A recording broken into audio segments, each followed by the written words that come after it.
that kind of leadership you don't see. Yeah. You don't see that in corporate America, and you definitely don't see that in most walks of life. But those are men, right? And I remember I'm in the middle of the intersection, almost dead nuts, and rounds start skipping around. The Lance Corporal that was next to me, I remember him giving a little huff and start engaging. And I see the rest of my squad start to roll into the kill zone. Heroes all around looking at their brothers and saying, I'm not going to let you go. I'm not going to let you die, or I'm going to fight with you. Welcome back to Matters and Meaning, in this first episode in our Veterans series, where we hear the stories of the warriors who served abroad or fought in Iraq and Afghanistan in our nation's wars in the last 20 years. In this first episode, it is a privilege to hear the story of decorated Marine Staff Sergeant Todd Luginbuhl. He's a veteran of OIF-1, and he's a veteran of the First Battle of Fallujah and Operation Vigilant Resolve. Do you have any interest in having any conversation on Iran and what's going on over there right now, or is that something that you don't have any interest in kind of spitballing about?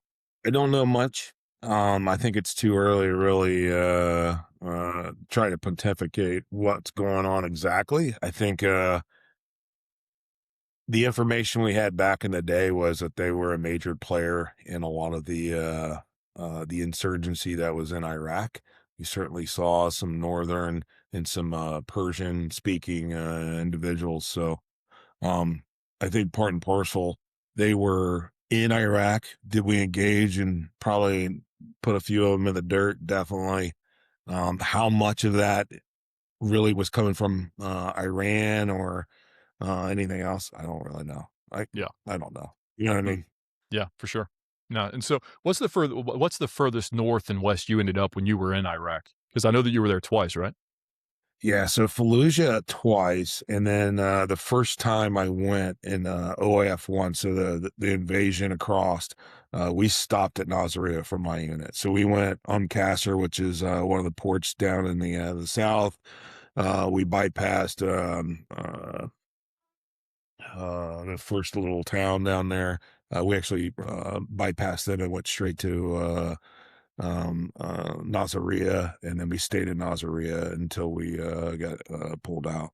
Okay. So we were part of the MEU, and it ultimately it was a great experience, but there wasn't a lot of kinetic fight for us. We had a couple of indirect and a little bit of pop shots, but nothing massive.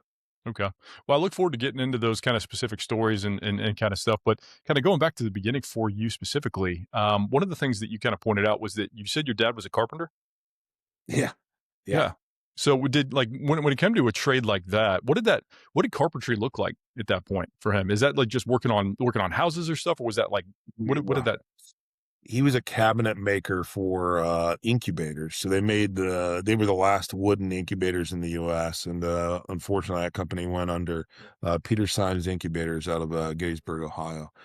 He did about 20 years there, 25 years there. And he was their woodworker. So he did all the wooden aspect. And then they had another gentleman that would do the metal brooding units. So once they're hatched, they would go into a system with a brood so that it would keep them warm and ultimately just let them grow faster. But yeah, that was what he did. He's made the last wooden incubators in the US. That's awesome. Did you ever pick up any of that trade yourself? Just kind of carry it forward at all? Not incubator specifically, but just carpentry. Uh, to some degree, I mean, I was a rough framer for a little bit. When I got out of the Corps and came back in, um, working with my brother who was ultimately became a foreman running a job. At that point, it wasn't quite there, but yeah, I did a little bit, but not like my father. My father's he's touched wood in 20 some years. Do a lot of things with it. So Yeah. So you said is it rural Ohio or was it more urban where you grew up? Ohio, yeah. So just maybe 6 miles away from the Indiana border, Okay. a little county called Dark County. I think our claim to fame is Matt Light and Curtis Enos both came there from there. So both of them went to the NFL. But other than that, it's cornfields and manufacturing, or used to be manufacturing until NAFTA kind of pulled that all out. Yeah. Was it a hard culture, hard people out there? Or was it kind of very friendly, warm? Like, what was that? Did that upbringing kind of inform anything for you to go into the Like, Corps or anything like that? yeah. So when I grew up, and you grew up in this community. I used to ride my bicycle half a mile to a mile to my friend's house. From dusk till dawn. If you were in the house, you were kind of wrong, kind of thing. So we really grew up out in the middle of the country, just riding bicycles and getting into, maybe a barn or walking into a wood line and maybe doing squirrel hunting with BB guns or something like that. But every day was a little bit of a new experience. We did a lot of tackle football with some of the other kids in the neighborhoods, and it was, uh, it was one of those upbringings. I mean, you just, you grew up and you really only worried about what was you could see. Geopolitical issues weren't really an issue. Nobody thought about what Congress was going to be doing. Nobody was looking at the what the next president did or didn't do. There was no concern of any of that. It was literally, John down the street got hit by a car and needs a helping hand while he fixes his car to go back to work or whatever. So Yeah. everybody was kind of communal and helped each other out.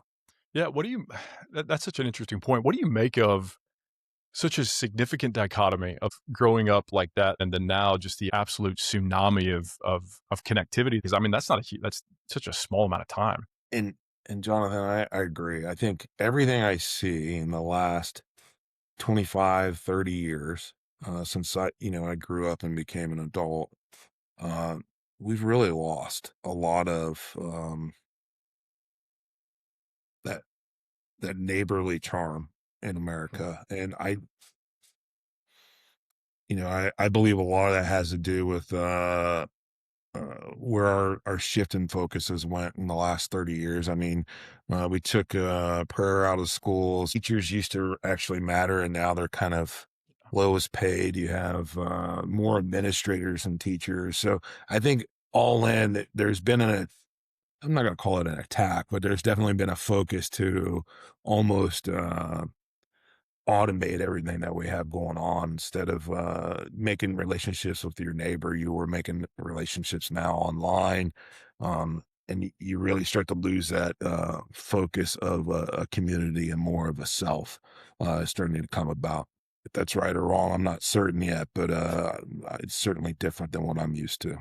Yeah. And it's got to be such an interesting experience to have that communal upbringing, but then also have the community of the Corps as well, your Marine Corps experience. Like that's community to now.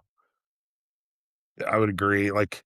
And I think that's one of the biggest draws of the Marine Corps is you're not in a digital space. You're right next to somebody, and you know, um, my first few years, I built some pretty strong bonds with a couple of men that ultimately, when September 11th happened, we all were either still in or rose our hand up again and said, "Hey, let's go back." Fortunately, they didn't put us back in the same unit. But what was kind of interesting is the steerage points of all those units, definitely all those men had to get things done. We happened to be our second time in Iraq. There was four of us, all in different units at the time, all in the same kind of kinetic fights. Fallujah, Ramadi, up there by Al Qaim with one of my buddies, and then another one was kind of all over the place with recon. So, Hmm. kind of interesting opportunity to see all the fights go on. We'd go back to the main flagpole for our buddy in recon. We'd all see him. He was kind of like the linchpin that everybody could drop a note or, hey, this is where I'm at. This is what I'm doing. And then he would kind of fill us in on what everybody else was doing. It was kind of good. But those community things that are still strong today, I still keep in touch with most of those guys. And, I still get, texts probably weekly or more from more than a handful of them. Huh. Well, let's transition into that. So you had that kind of you went in, you had an initial 4 year stint in the Marine Corps, you got out, and then you went back in post 9/11. I'd like to just kind of take some time to look into that because I think that that's an experience that a lot of people are unfamiliar with, and so I think that that's a really unique part of your story. So kind of let's start with the first 4 years and just kind of can you just give the general rundown of that first part of your experience in the Marines? Sure. Um, yeah, I jumped out of high school and literally was wanting to do a challenge. I wanted to get out of the town I was in. I wanted to do something that that I felt I could take pride in, right, wrong, or indifferent. I always pretty patriotic, and ultimately was given the opportunity to join the Marine Corps. Um, and I went to the Marine Corps during the winter. And Paris Island was the boot camp for the East Coast. So when I head down there, I didn't have to deal with sand fleas or anything like that for the first couple of months. Um, the interesting component of that was I was one of the very first of the Crucible Marines, and ultimately the idea behind that is you have a pack of Marines that are trained together in boot camp. They go to school together, and then they go to the fleet together as a cadre almost, or a cohort. And the idea was it would build a closer tie, which I believe it worked.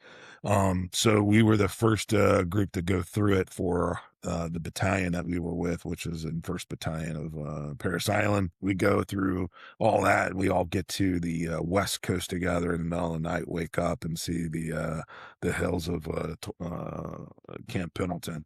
I grew up in Ohio. It's flat, as far as like the eye can see. So different landscape, definitely for me. From there, um, we did normal special operations qualifications for type of tasks. I happened to be in a helo unit, so we did all our helo assaults and all our amphib work.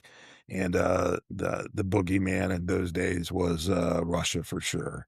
Right, Huh. so every tactic, technique, procedure that we were developing was to take one big army and go against another big army and see who had the better force, right?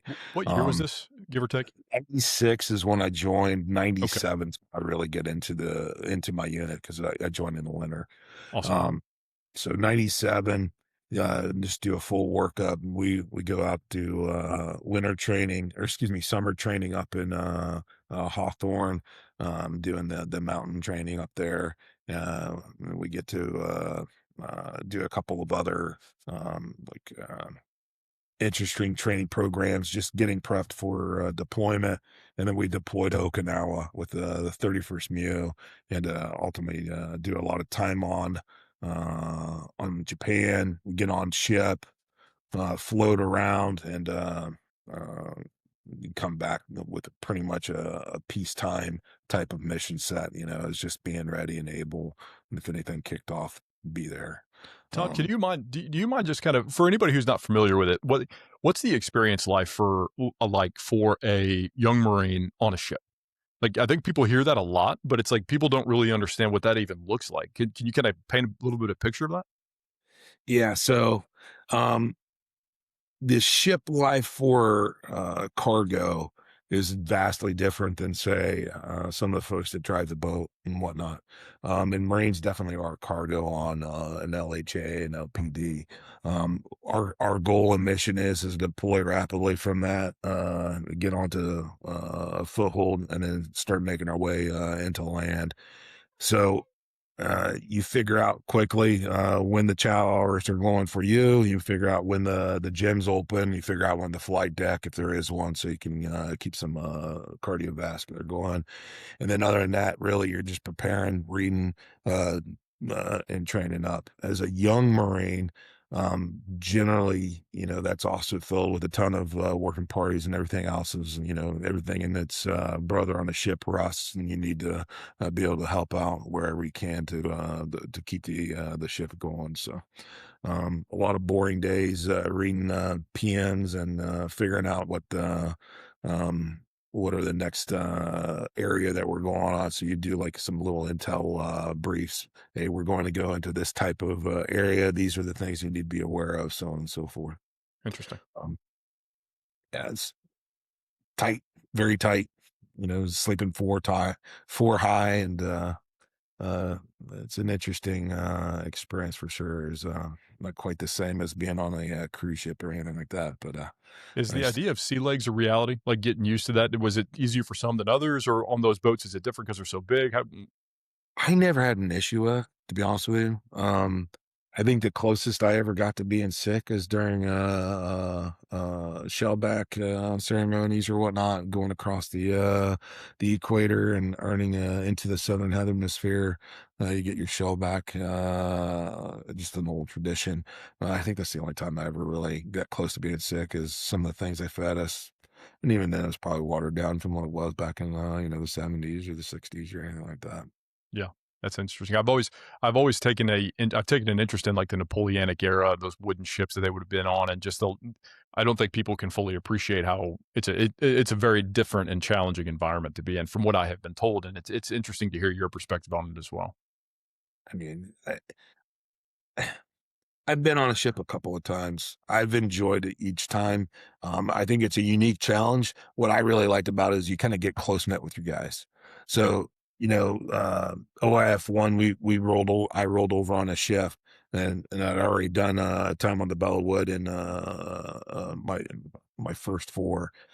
So for me, kind of knowing what it was great because I knew I had my guys for a month or whatever it took us to get across the Pacific, and we could sit down and really talk through and rehearse and do some additional like just mental reps before we got to the show. I mean, we didn't we didn't know that for certain we were going to go across and jump across the border, but I think everybody knew. And out of our heart of hearts, we talked to a couple generals, and Natonski talked to us, etc. So I think everybody kind of knew that time that we were going to go in. So knowing what ship life is and knowing that amount of time to really build bonds and really key in on like operational tasks, I think is something that you just don't have because you have them 24/7, right? So you can really sit down and establish a training program for your guys to really get to that next level. And I think as you see Marines after their first deployment,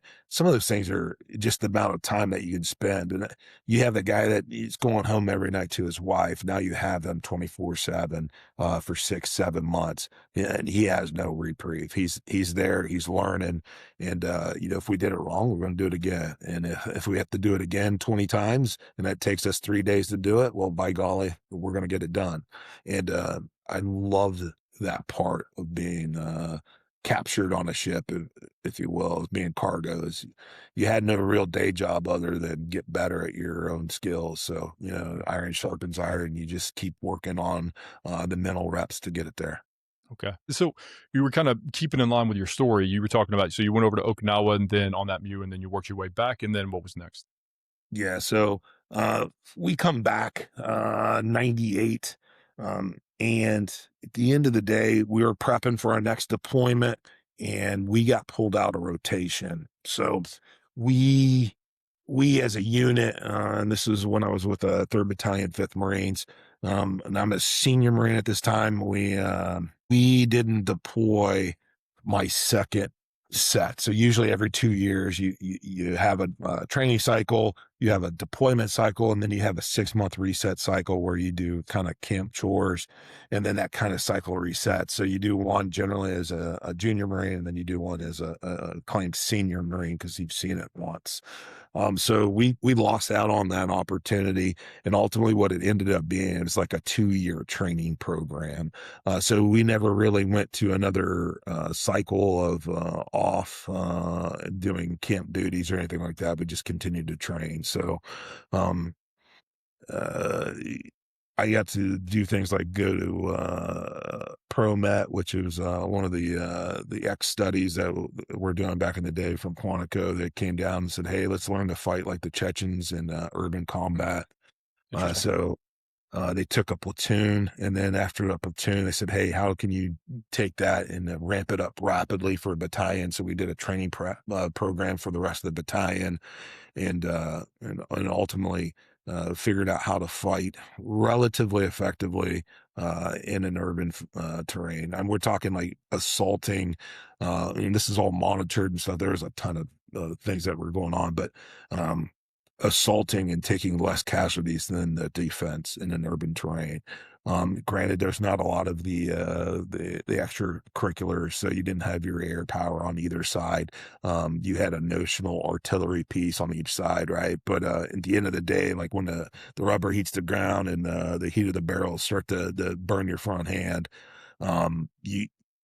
you were kicking indoors from 2 or 3 different directions, and the guys on the inside weren't able to react. And that's where we started to realize, like, hey, violence of action and keeping the enemy unaware of where you actually were mattered.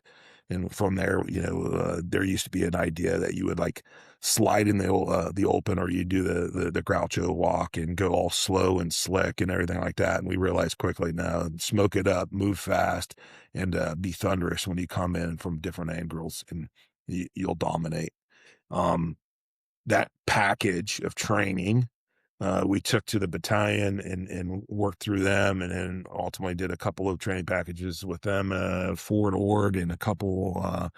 There's one base, March Air Force Base. They were shutting down their residential area because they went to a reserve unit or whatnot, or a reservist set. So then they need to keep uh, their uh, their base housing. So we used that as a training ground, which was pretty interesting.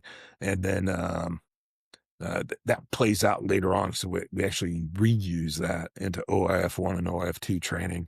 Marines were getting trucked up there to do the same type of uh, urban training, but also using that same area as they're probably one of their only times to actually see an urban environment before deploying into Iraq in the first couple of years of that. So how long after that do you end up doing your first EAS? Yeah, so 99 and 2000 pro mets going on. We'd do a couple months on, a couple months off, doing just normal training missions in between. And then the end of 2000s when I depart the Marine Corps, and I come back home. I bring my soon-to-be wife with me, our first, her first son, and we traveled back to Ohio as a fiance and a kid in tow. Um, I'm there for maybe a year. September 11th kicks off. I see the second tower get hit. At that moment, I knew, hey, it's a small group of folks that it could be. Definitely organized attack. And then, I think I was selling fiber optic at the time, working on a deal with Taiwan or something like that. Um, and I just looked in the mirror. I was like, who's better trained to go and start doing offensive operations than a guy like me? I just got 4 years and had a ton of experience. And I said, you know what? Let me get back in. So called up my recruiter. He told me to wait until January of 2002 because the phone was going off the hook. And in January of 2002, I was able to re-enlist. I've listened to different guys, and some guys have the perspective of, hey, there was going to be a fight and they wanted to fight, and there's some people who are more, I felt kind of duty bound to go. So from your perspective, is it kind of both of those, or was it, I didn't get a chance to execute my craft in my first 4 years, and now I have the chance to do that, and I want to do that, or was it just kind of a mix of both? Does that question make any sense? It does, Jonathan. I don't think I've ever been the guy that's wanted to be um, violent. Um, I think as men we have the capability, but generally that wasn't my leaning.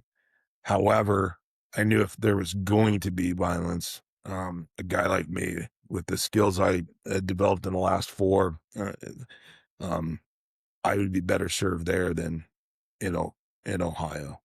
So missing the core, missing the camaraderie, and then, wanted to say, hey, I could take men into combat and bring them home.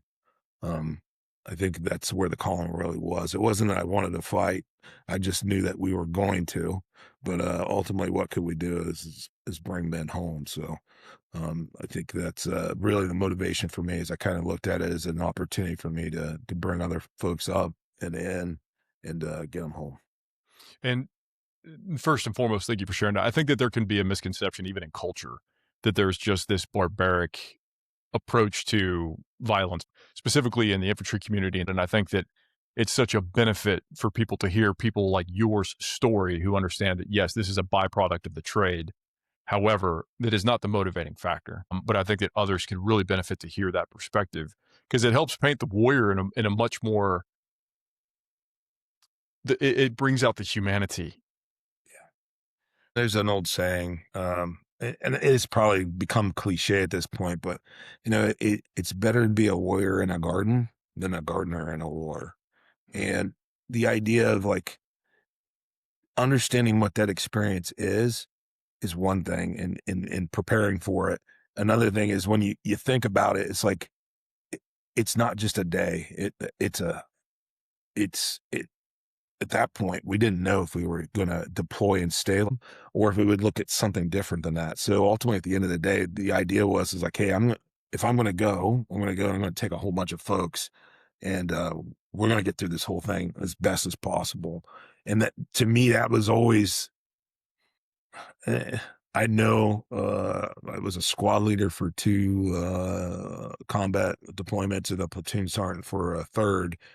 And I know, what I would preach to the men that were around me was like, hey, this isn't a sprint, it's a marathon. And ultimately, at the end of the day, our goal is to get home. It's not to look, flashy in the first room. It's not cool to look, in the first building. It's like when all the objections are done and you sit in your defense and you build out and you take account, you better be all in it. You better have all your boys. You better have all your gear, and you better be ready to go. And that's how I approached it. And I think there were folks that um, definitely looked at it differently. But I think they get weeded out quickly. And the guys that really kind of get it and understand, like, hey, it's a hard task. You got to make hard men, and you got to take those hard men into difficult spaces and put them in really intricate situations. You prepare them as best you can to make good decisions in quick times. I think that it's also, and this is kind of just and I want to be very careful not to interject personal points. I just want to go through your story, but I think that it would be, I think it's encouraging to know, and I think it would be encouraging for people to realize that in a day and age, especially in independent media, where all you hear about are those, clickbait headlines of how sensationalistic, announces of the destruction of the man in America and stuff like that. And while that absolutely is taking place to an extent, I think it should be encouraging for people to know that there are people like you. There are a lot of men like you who are that silent majority that are out there. You know what I mean? Like there's men such as yourself, Todd, with the experiences that you're, currently sharing with us. There's so many of you out there that fill our culture, that fill our communities, that fill our businesses. And I think that just making that point for me to make that about you is not a butter your biscuit situation. I think that that's an encouragement to people who may hear this of, hey, like, yes, there's elements to be aware of, and there's some discouraging realities to the culture, but there's also a lot of very hard, very good men that currently fill our communities. And so I just, as you share that, I just wanted to caveat that point with making that statement. If you have a response to that, great. If not, we can move on. But I just think that should be something that should be shared and people would be encouraged to hear. I'd love to highlight that a little bit, Jonathan. Please. I I've been I've been fortunate to see a lot of good men, um, in difficult times, and not one of them worried about their soy latte. Not one of them looked at how dirty their nails were. Not one of them cared about how they spoke to their fellow American. What they cared about is that the job was done and that they did it to the best of their ability. And when we think about a man is a protector, he's a shepherd, and he's the lead, right? and ultimately, when you go into a gun club like the Marine Corps and you sign up for a task like infantry, you get to work around a whole bunch of those types of individuals, and from every walk and place of our great country, you get to see these young men grow up and become these very capable individuals. And the way I look at it is this is like there are more of us, and that's why America is what it is. That is Uh-huh. our strength. It's not our technology. It's not our ability to control the dollar or anything like that. At the end of the day, the strength is the men and women of this great country, and what we're capable of when we need to get things done. Uh-huh. Um, we have a different mindset, and that one is one to get after it and seize the day.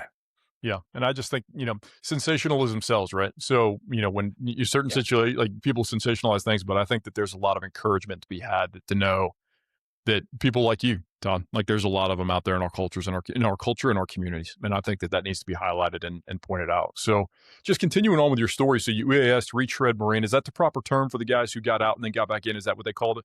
I think it was a term of affection, Yeah. right? Like, you have boots, you have salts, and then there's these retreads. I came back as a lance corporal. I had 4 years of experience, and I had, a little bit of paperwork. I think any good Marine has at least one NJP, was what Chesty Puller stated, and I wanted to make sure I held up to that. So my first four, I left as a lance corporal after being promoted as an NCO. Um, so definitely, when I came back, I handed my paperwork in. It has an NJP, so I had a page. I don't know, I remember page 10 entry and a page 11. Um, uh, I met a master guns, and I'm not going to out him, but he took a look at my paperwork, actual papers at the time, and started throwing papers out into the trash can. Handed it back to me, my SRB and my service record book. He's like, "Yeah, you're going to go. Can you swim?" I was like, "Yeah." He's like, "You're going to the Fox Company." I was like, "Cool." And I became a boat raider with Fox Company, right? So Wait, so Fox, is that 2-1? Fox Company 2-1? 2-1. Fox 2-1, boat raiders. And we did an actual Zodiac training package for that go round. We didn't know we were deploying to Iraq yet. But we definitely started our whole workup for going on the 15th MEU. So as a boat company, you have people that drive the boat, you have people that climb the cliffs to set up rope lanes to get people above a cliff if you have one. Um, and I ended up being an assault climber, absolutely afraid of heights, actually, definitely afraid of heights, but at the end of the day, nothing new, right? Can you explain So those boats a little bit? So when you say poke, a lot of people are going to be unfamiliar. What's that yeah. boat? What are the boats?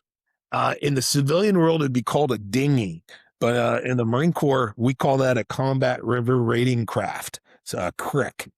So it's what is it, 15, 16 foot rubber Zodiac boat with an outboard. I think we were using half and half, so we had props and jets. Um, and ultimately, you just got these rubber boats. You get about 8 to 10 folks in those, and you launch from long distances, and you get to the beach on your own accord. You get on the beach, you build a foothold, and then you go silent in the night to go do spooky things. Was the idea. Um, if we go back to World War II, the raiders of the day, they would do beach or boat work to get into different islands and basically get behind the enemy and basically make them have to fight two fronts. So you'd have your normal landing, and then you'd have these guys in the back that would be able to open up a second front and really put that enemy into a hard position. So that was kind of the idea. I don't know if we've ever actually done one uh, at scale with an infantry unit. But I will say, Fox Company, as we did deploy into Iraq, we had boats in tow.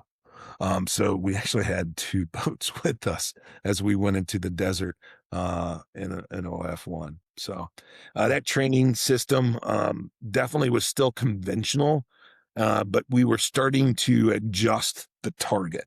So um, Afghanistan is already kicked off. There's already a MU that deployed further inland than ever to get feet on the ground in Afghanistan.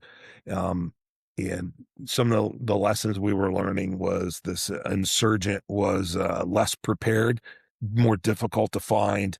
And at the end of the day, like your wits are really going to be something that's of importance. Um, Interesting. Through our training packages, we get ready to deploy, and literally as we're jumping on boats, they tell us like, "Hey, you guys are getting ready to go into Iraq." They don't say that outwardly, like, "Hey, we're going to cross the border and jump in," but everybody knew like, "Hey, you're going to be ready to go if the ball drops." So we get across the Pacific, jump into Saudi Arabia, and we started just doing about a month workup. I think it was Camp Bull Rush for us in the MU, and we were there to just prepare. Um, uh, and then ultimately, when the ball drops, I was one of the groups that went across the border. There was the main Marine element. They had um, everything the Marine Corps had to bear. And then there was us as the MEU. And we had everything our boats could bring to bear, right? What's interesting is we got across and in, and we got pretty much to where we needed to go to hold supply lines. And then ultimately all our air power, all our actual capability then started shifting to support big Marine Corps, which to me was encouraging. You're like, can an ARG really do what it needs to do? And if I look at like the problems of today of China, um, if I look at the problems of potentially like continued terrorist actions sponsored by the Middle East, like an ARG is absolutely capable to at least do what it's intended to, is buy time for big Army and big Marine Corps to get where they need to be to start putting actions on the objective. Because that absolutely had, at least in those days, enough assault capability to do what I needed to do. And I mean, if anything, it was just a proof of concept. Like, hey, is this enough to do what it needs? And it's like, yeah, it did. And so at this point, you're with Fox Company 2-1, you're on the MU, you've landed, and you guys are with OIF 1, and you're working your way up towards Nasiriyah. That's kind of where we're at in your story now, right? So, like, I think a lot of people have maybe the entertainment perspective of what things look like, and I don't know how much the carpet typically matches the drapes on that. So, can you just kind of give people a description of your story of what that like work to rest, what that looks like to actually move from where you were in the South up to Nasiriyah? And also, were you an NCO yet at this, or were you still Lance Corporal during this course? I was freshly promoted to corporal again. Okay. Had a squad, and by just sheer happenstance, I had a squad that was 9 deep, and only one other Marine had done a deployment. So I had Wow. a very junior squad comparative to my cohorts. Pretty much in the whole company, I think I was the most junior squad as far as men. Um, we we do the preparation, learning the language as best as a pointy talkie card can give you. We get all the ideas out, and I've always been a big rehearsal guy. I absolutely believe that the first time you see a problem is the first time you're actioning how to handle it. You failed everybody underneath you. Wow. And people would get upset that, Todd would be out there in the middle of the night with his boys sweating them out. But at the end of the day, they all came home with a smile, right? So I'll trade sweat for blood any day. So we are still south of the border, preparing, just doing patrols, just going through skirmishers, and just figuring out like, what does this look like in the area that you have no concealment? What do you do when the tracers start flying? How do we suck dirt and get into a capable defense? And they basically let us know, like, hey, we're going to start moving north. So we moved north, and I won't go into timing or anything like that. Not that it's really matters. It's probably been talked about a billion times, but I probably would mess the days or the timing up at all. But we get up closer, and as we prepare, we start to identify that we're going to go in and take one of the only ports. So there's Qasr in the absolute southern, southwestern tip of Iraq, and it touches the Gulf. And we were going to go in and take out those ports. So there's two ports of it. Our company was about a normal infantry company at that point. So we were going to split forces, go and take down both of the ports, as other companies had other objectives. That first day, so I'm talking riding on a 5-ton back then, looking like a band of freaking assholes, because none of us, and excuse my language there, No, but none of us thought that we would be traveling that far of a distance in a 5-ton. So we got all these sandbags on that absolutely do nothing but take up room and capability and load down your engine. And we're traveling like 5 tons deep as a company to get across the border. And you get up to the border, and you're literally reading in the English signs that say, hey, you're getting ready to cross over into Iraq. And all the rehearsals of how to get across and all the intricacies of their border were almost like the first little effort that everybody thought about. But we had already rehearsed like what we were going to do once we finished the job in that port. So it just went off like clockwork. We get across. We take a little bit of indirect fire, get to see artillery rounds blowing up overhead. We believe it's some folks that are on the Alpha popping our way, and the British unit goes over to take care of that. And we readjust and hit the objective. The most tired I've ever been is that first day. Not when I'm kicking in the 100th freaking building in this freaking port with mop gear on and just sweating literally like down to where the salt in the mop gear is standing up. But what do you do when you're done? You stand to, you hold defense. You go and take a defensive position to hold what you got. And I'm thinking, where the hell did I prepare for that level of output and then prepare for that level of boredom? And interesting. Yeah. I don't know if I ever truly did all of that yet in the core to that level. I mean, I'm talking guys absolutely exhausted. Nobody has color in their face anymore because we have all drank through every bit of water we could carry. And in that heat, in that gear, you're done. And then it's okay. We got to stand watch. We got to build this defense up. We got to do X, Y, and Z. And, it's one of those things that is a realization it is a marathon. It's not a sprint. And, so you go up there and, you're the squad leader for a small group. You got a little sector of a bigger defense. It's like, okay, well, I need a team leader to come with me. We're going to hold first watch. And we'll go and do first watch with a couple of guys as we build everything out, build our cards up and know how we tie in and everything else, let the boys sleep. And I think that theme of leading from the front that is taught at a really early age started to come through and like pay dividends because, your men seeing you say, hey, go to sleep. We're going to go take care of it. You got 2 hours, come get us. You'll walk here and get us and everything else. But I know when they started coming up and setting up with us, like you could just tell like, hey, that there's confidence there that we didn't see, 60 buildings back when we started blowing through this building set. So those kind of things were the interesting little nuanced things that you start to see. We were in Qasr for probably about a week. CNN joined up with us, made some outrageous claims. My wife at the time my wife, she got to watch the fierce firefight von Kasser, which was literally us shooting maybe 800 meters away at an enemy that probably was shooting 9 millimeter back. It was nothing.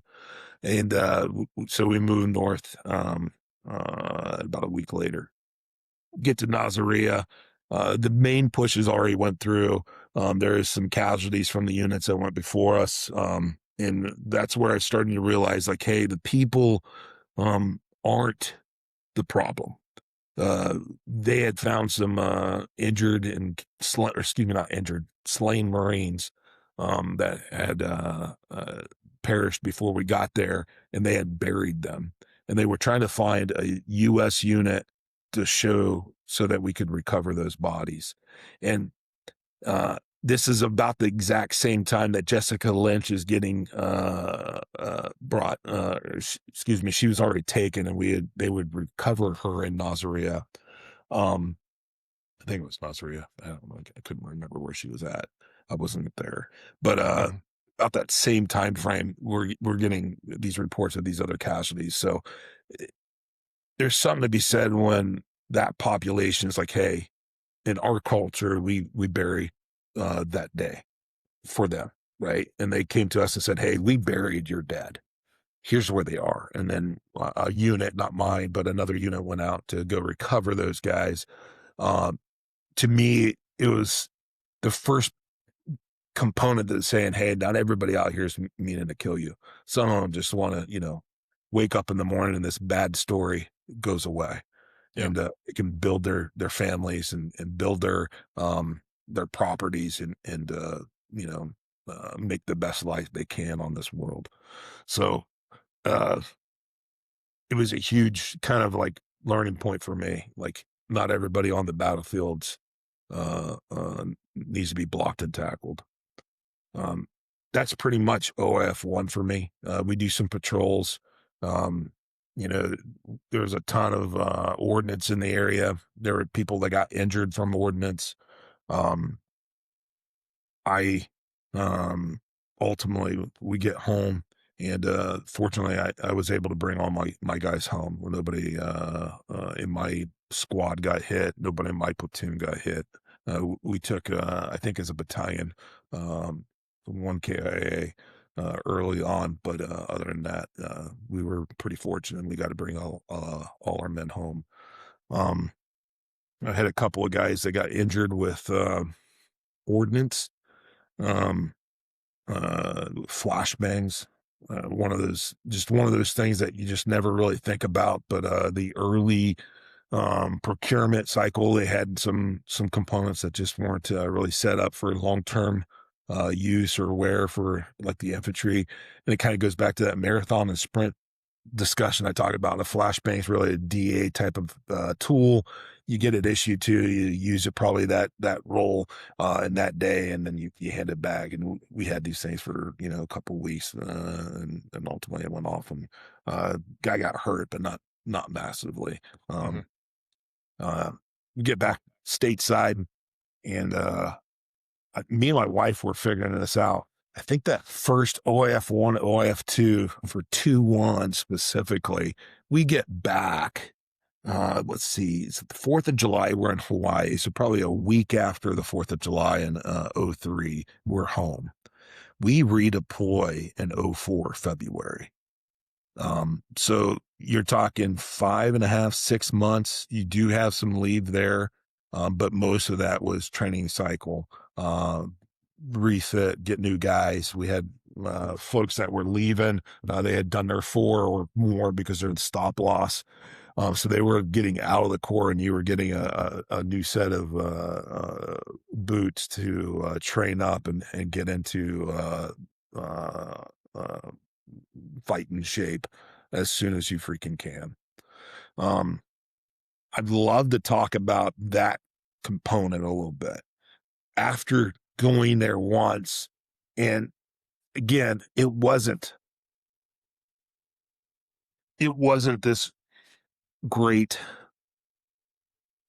immense thing. Like we'd been in maybe one or two firefights that were questionable at best.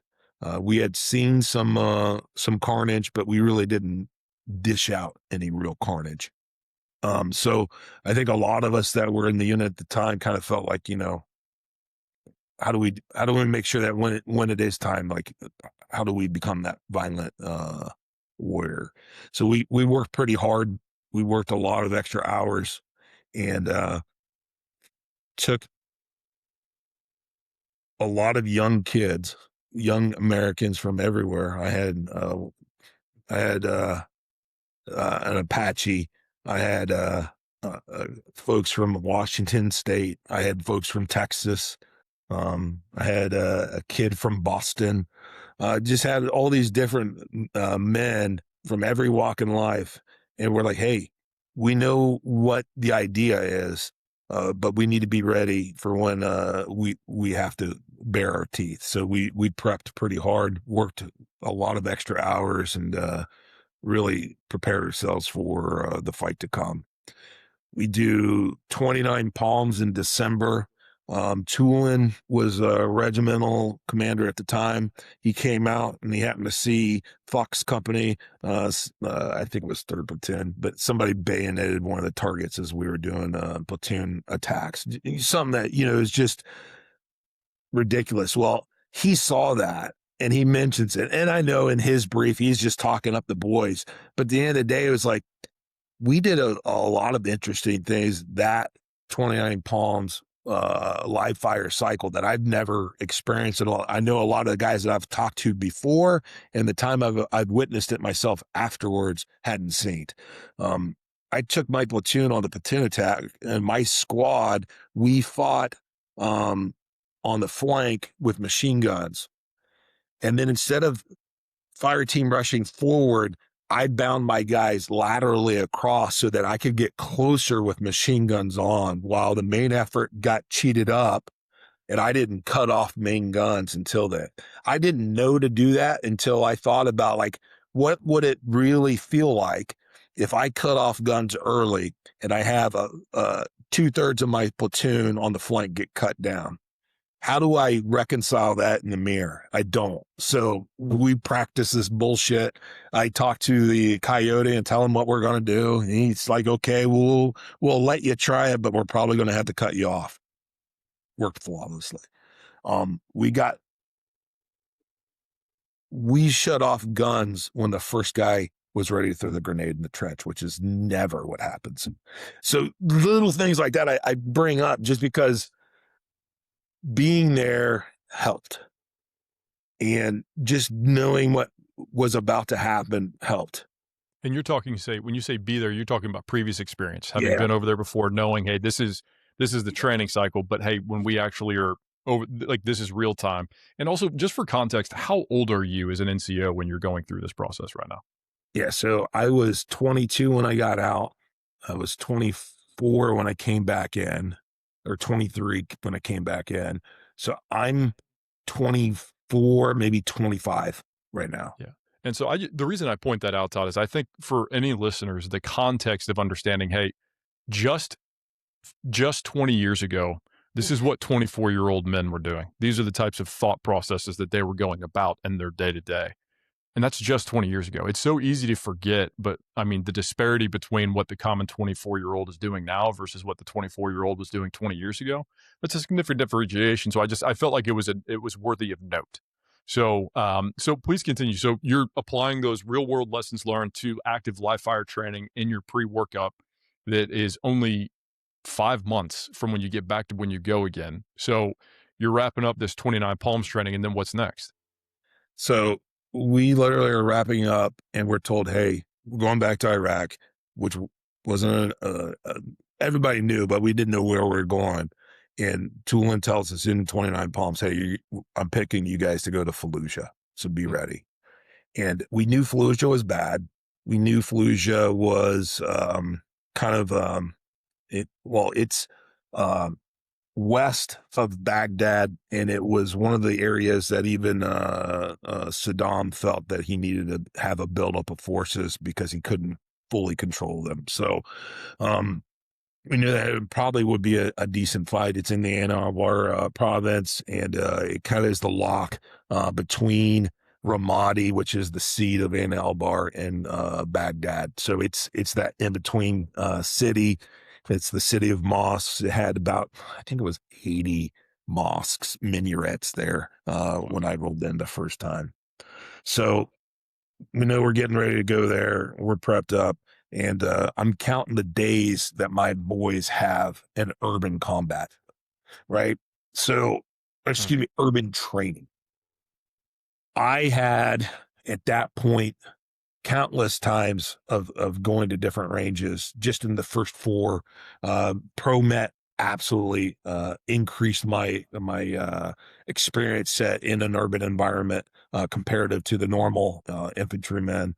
But I was looking at my guys and I was like, okay, the boots that I had OF1, I know they did 2 days of urban training outside of what we forced upon ourselves in our cantonment area of Horno. Right. So we would go out and just train and do urban exercises as platoons or squads just to make sure that they understood what it looked like. But we only had 2 days. And then we had a week in the housing area of March Air Force Base, basically doing bust, which was that process from ProMat, to train everybody up. So they have less than 9 full days of actual training on urban fighting. Man, that's incredible. We definitely did a ton of stuff in Horno. I mean, like, if you think about it, the whole Marine Corps pretty much was deploying at that point. So getting a training area wasn't guaranteed. Like logistically think about it. You know, you got a Marine Corps that's used to 1 out of 3 or 1 out of 4 units deploying in a cycle, so that you only have maybe a third of the training areas you actually need to train the whole force, right? So we were probably 40 to 60% deployed at any given time, maybe even more than that in Camp Pendleton. So just being able to get training areas was difficult. So you may do, right? Your CP became an objective, or if there was a building that was about to be broken down or ripped out, that became an objective, and you guys figured it out. The helipad becomes an objective. Whatever you got to do to get it done, and I think that right there, of taking the liberty to make the best out of a situation, is where optimism really starts to play in this whole thing. Like I remember we were deploying, you get to talk to your boys, that little oorah speech right before they go over. And, as a squad leader, you sit down in your little chair and you talk to them all and you're like, hey, like, this is what we're going to do. And this is how we're going to do it. And this is how we're going to come home. And,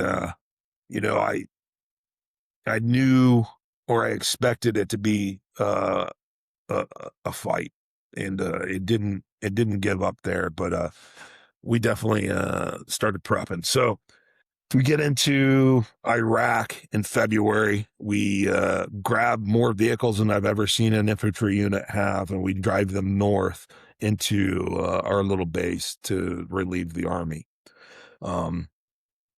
We never trained on big mech capability. It just wasn't the Marine Corps in those days. Like we expected to get in and go foot mobile and light infantry until such time as the war was over, right? So being meched up was a new thing.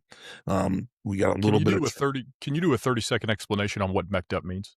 Yeah, so having a ton of light vehicles, for us it was Humvees and IFAVs. So just light skin vehicles capable of running an up gun. 7 tons came in during that time, so we had a little larger lift capability. But at the end of the day, like, a normal infantry unit had 1, maybe 2 Humvees. And I'm talking down to the squad level, I was running 4. So I didn't even have drivers for all of those. They're certified drivers. There's no key in the Humvee, so all the boots can know that. But at the end of the day, like, just how do we maneuver now in a completely different configuration. And again, it's just that kind of that continuum of learning the battle as it's going to lay out. So we get to Iraq, we get there, and we start drilling on how to use these vehicles relatively effectively, how to do just different reactions, different methods to take on the enemy, and it gets to a point where we're feeling pretty confident. We do the changeover with the Army, the 11th or 10th Mountain. They head out. Excuse me, I don't think it was 10th Mountain. Remiss. I can't remember. But they head out, and we got the objective now. We go in that first night and or first day, and we walk around the town and basically patrol the town for the whole time period. The sun's up to the sun goes down. First time they've seen Marines in Fallujah. The first time they've seen a unit from the force in that town longer than a couple of hours, maybe 2 hours is the longest that somebody had been there before. So off the bat, they all automatically start to recognize there's a difference in tone. We take a little bit of fire back and forth. We take a casualty, a machine gunner on a gun truck. That first night, we deport and exfil from the city, and we go back to our camp. And it was the first time I kind of looked at it as like, hey, what the hell did we just do? Like, what were the actions that we took as a company, as a battalion, and what did we really benefit from? And what I gather from the idea is like, hey, we set a precedence that, hey, we're going to be in that city in that fight, and basically telling the people of Fallujah, like, this is somebody that's going to be there and endure with you. It's kind of how I understood it. We then leave, and there's a larger insurgent force in that town than we expected of Fallujah. And while we're down south, that's when the contractors are slain by the bridge and then hung. I was out on mission. We got called back as a platoon. And so our platoon came back to the CP, and we're watching the images of burning bodies swinging from bridges in the city right outside our gates. And as you can imagine, like, everybody in that area was ready to go. I mean, we were chomping at the bit to be told, hey, this is what's happening. Obviously, the decision was made to go. And that night, so we get called back that night. I think I had an hour's sleep. We cam me up, and we're like everybody's ready to go. And I mean, when you start seeing Marines putting on war paint before they're getting ready to roll in, like, whoever's on the other side is going to get their shit kicked in. Huh. And I absolutely know you don't see it every day when we're deploying, putting on war paint, but when it comes out, it's one of those things. And it was one of those things that as a unit, you could see everybody knew that this was going to be different. We get there that first night. We take a defensive position by the Julon, just south of the railroad tracks that run east-west on the north side of Fallujah. And we take the front line there. We have a couple of Amtraks. We have a couple of weapons company trucks, and we're deployed out. We take our first casualty of Fallujah that night. As the enemy there started to engage us, and Corporal Fay was hit, and he perished there. We grabbed a litter, I think it was a cot, and grabbed his body up and brought him back for the corpsman to take care of what they could, and realized that there wasn't much to do, and then they got him out. From there, we kind of pulled back into a defense. And we held the train tracks for a couple more days. I don't remember exactly what day it was. It's April 2nd or April 4th. But we've been doing patrols, and we noticed that there were some individuals in the town that looked like they probably were key individuals we wanted to at least get eyes on and understand where they were operating within. They had a lot of kids around and things like that. So we didn't want to get too close because we didn't want to build a situation where we'd have to engage, but we wanted to definitely put pressure and potentially move them out of our area, maybe further south. So I was going on one patrol. Another squad leader went into the city to build that pressure and hopefully get them to move. And that's when our first Marine from our platoon got hit. He got shot in the head by an AK-47. It hit above his temple and it came out behind his back ear. And when he hit the ground, he said he felt like somebody hit him with a baseball bat. Hmm. He looked up. He was one of the only guys with an RCO, and he saw a guy cheering with an AK on a rooftop, and he actually killed that guy. So when that call came, I'm on top of the railroad tracks. I told my boys to get ready, and then that picture right there was snapped as we were getting everybody onto trucks to move into Fallujah to support the guys that just got hit. So we got tanks rolling, you got us going in, and we basically get into this area in the Julon. Has a bunch of little moguls or little dirt piles. We're out there. I remember lighting up a cigarette and probably lighting up a couple more and chucking them in the Marines and just letting them know, like, hey, we're here to stay. And we ended up staying there for like 30 days. We leave, I think it was May 1st or something like that. So on a whim, we went out to try to do something and put some pressure on, and in an instant it changed everything. We fought in that city pretty heavy for the first week, and then after that it pretty much petered out a little bit. We had a pretty successful ambush against a mosque that they were using for a checkpoint for kind of their last check before they went across their LOD or line of departure. They would stop there. They would do their ammo checks, maybe grab ammunition from the mosque, and then they would come south or north to fight us. Well, we had put ourselves in a spot so if they used that again, we'd be able to fight them, and we took them out. There was a couple other actions that happened there, but ultimately just a lot of fighting house to house, not inside the same house kind of thing. And it was one of those instances of just seeing young men with a very difficult task of 150, 250, maybe 300 total Marines in that area to handle potentially, a couple thousand bad guys and maybe a couple hundred dislocated citizens that weren't willing to leave their town.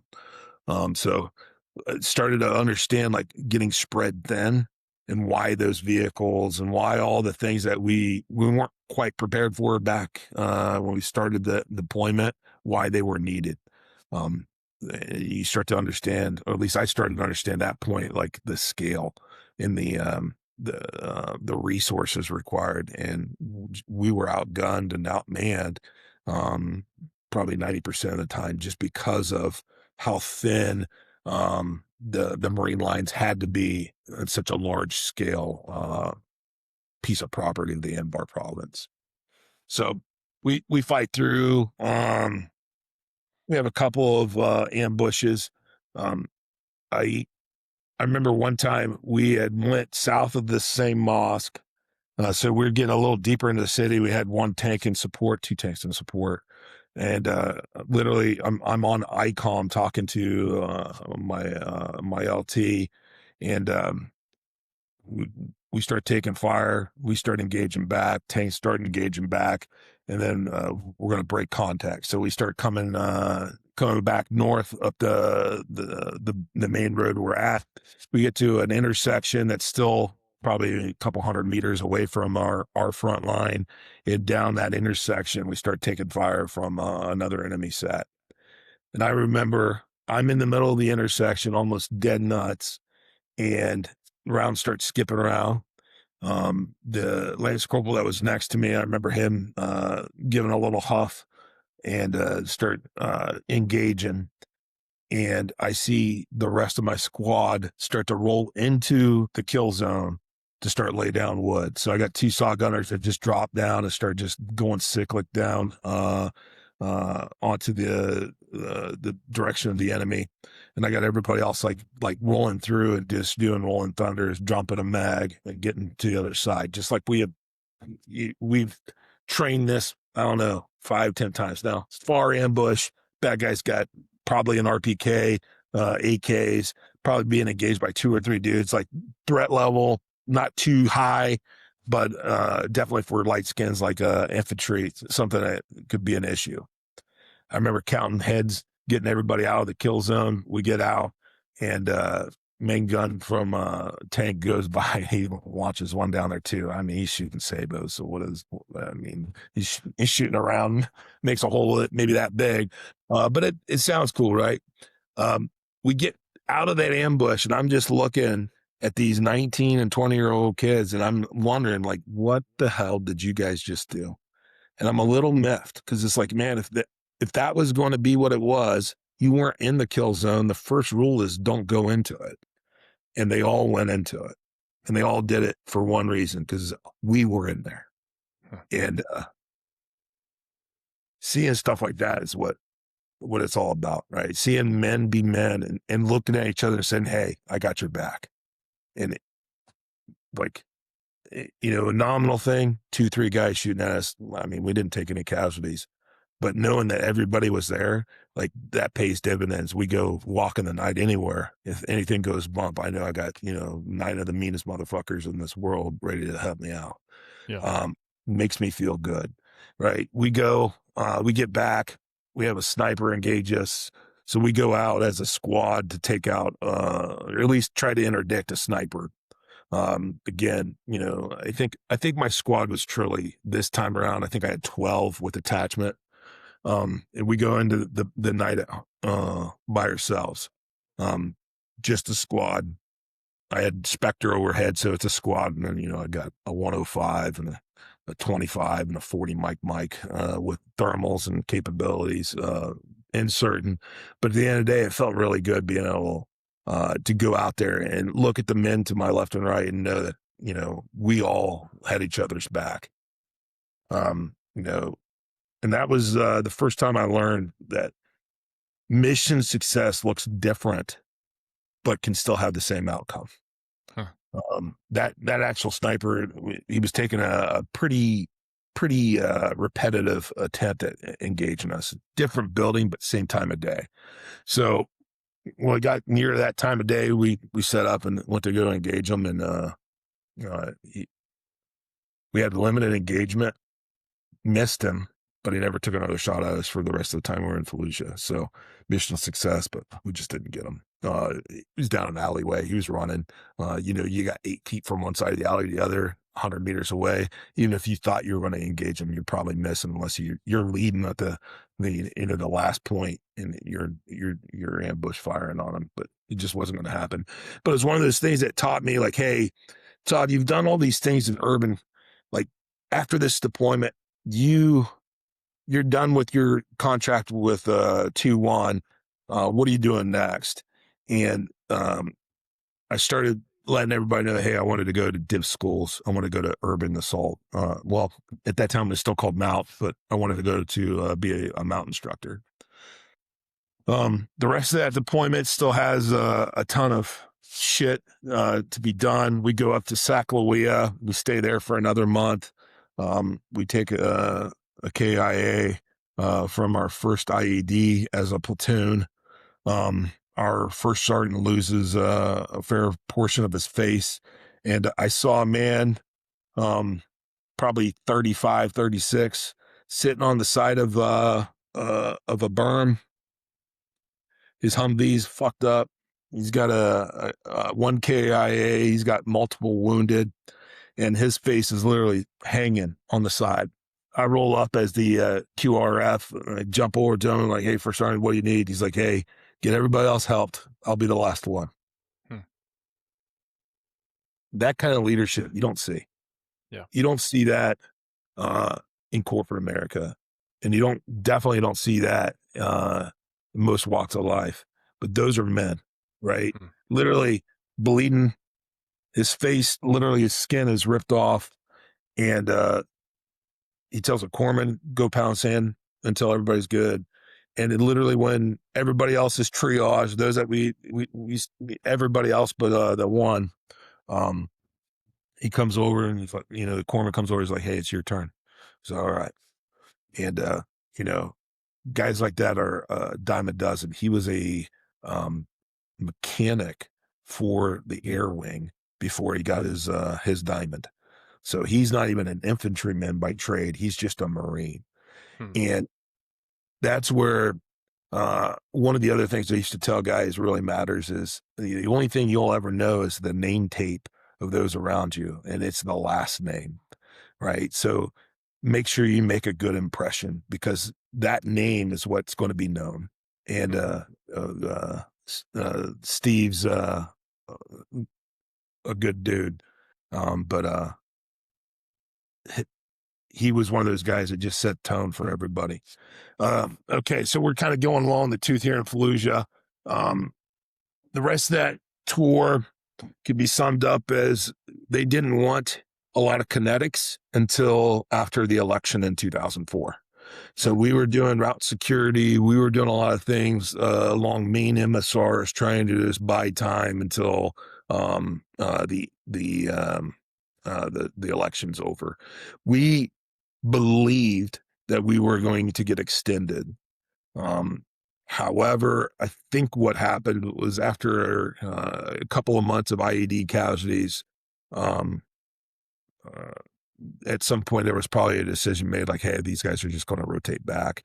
The other guys were training for urban combat. We ripped out with 3-5 Dark Horse, and when we ripped out with them, like their whole training cycle was urban fighting. They had shooting packages by some of the big names back in those days coming to teach them up. Like they knew exactly what they were going to do. They knew the timing of when it's roughly was going to go down. Like they were prepared. And then that was when it was like, okay, like, you get a little gut check in your pride, and pride's not always a good thing, but at the end of the day, it's like, man, you guys are going to handle it pretty well. And we gave them as best we could. I remember we're doing left seat, right seats, and we had already had a VBIED claim the lives of uh, uh, 7 men, and when they came to rip out with us, our unit looked drastically different. Um, we had lost 10 total, and we had probably another 90 or 100 with a Purple Heart wounded. So we were pretty ragtag at the end there. I mean, guys are wounded, but they're not going home. I mean, unless you couldn't, bear the weight, you're going to be in the fight. And nobody wanted to go home, right? But at the end of the day, when they came to rip us out, I remember I was traveling with their squads, going out, just the only 2-1 Marine with all the 3-5 Marines, and I felt as naked as I ever could, even though I knew they had my back. Like I was missing my boys, Hmm. like in that. Probably the scariest I've ever been in Iraq was being naked, being without your men that you trained up, and then we rolled home, right, and we fly home. Literally dump my ammo one day, and then drop my weapon off 2 or 3 days later when we get stateside, and you got a family, and I think Man. early OIF, that was the biggest atrocity that we did, is we took guys literally halfway across the world, no time to decompress. You're on a plane, you get home, every freaking spot, you're drinking, getting in trouble, you get home, and your wives and loved ones are there to see you, and like they're like, okay, libo, see you in 30 days. It's like, horrible. Yeah. Bad bad calls, and at the end of the day, like, I don't know if we were prepared for something like that. Like, and World War II, I think most ships, ship travel is still predominantly the way a large force would move back and forth. So you had that decompression time. You had that close time that we talked about early in this talk about boys 24/7. You have them there and you can talk. And I could imagine on the trail home, it's a lot different kind of talk. You're not talking tactics anymore. You're talking, hey, Jimmy, I appreciate you. You did X, Y, or Z, and I saw it, and you had my back. And those things, if you look at those men from World War II, and there's that camaraderie that we almost lost this time around. And the only way that it continues, I think, is just the shared experience of the fight. But that warrior had to compensate or grieve or adjust almost by themselves. And I think that is a opportunity that we missed. Imagine if we had spent 15, 20 days together on a trip home, what that unit would have looked like the next time it deployed. So anyhow, I get home, I go to Dibs schools.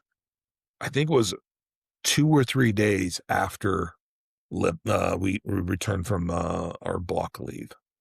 So I'm literally turning it out like this. I was pinned sergeant before we deployed that time. I get back.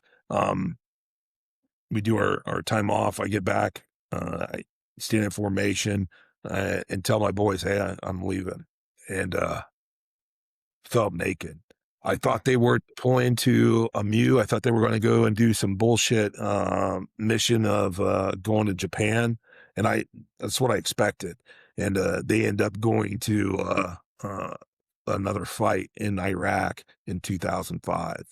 The flag behind me, Corporal Ware, died in uh, November 16, 2005, fighting in New Ubaidi, Iraq. He died with his men in the second to last building in that town. And, there's a lot of guys in that unit that gave the ultimate price, but there's a lot of guys that also rose to the occasion. A good Marine that I had the pleasure to work with, Javier, lost his hand throwing a frag out of the casualty collection point. He had already been shot a couple of times. He was leading his squad to get to the building where had already been hit. And a frag came out from a window, and he grabbed it and chucked it back and lost his hand. He gets a Silver Star for that. Lance Corporal Moy, just a young kid. I think he's from Missouri. I never met him. Goes in 3 or 4 times and gets wounded and dead out. The lieutenant dies in that building. Ware dies in that building. The platoon sergeant's hit in that building.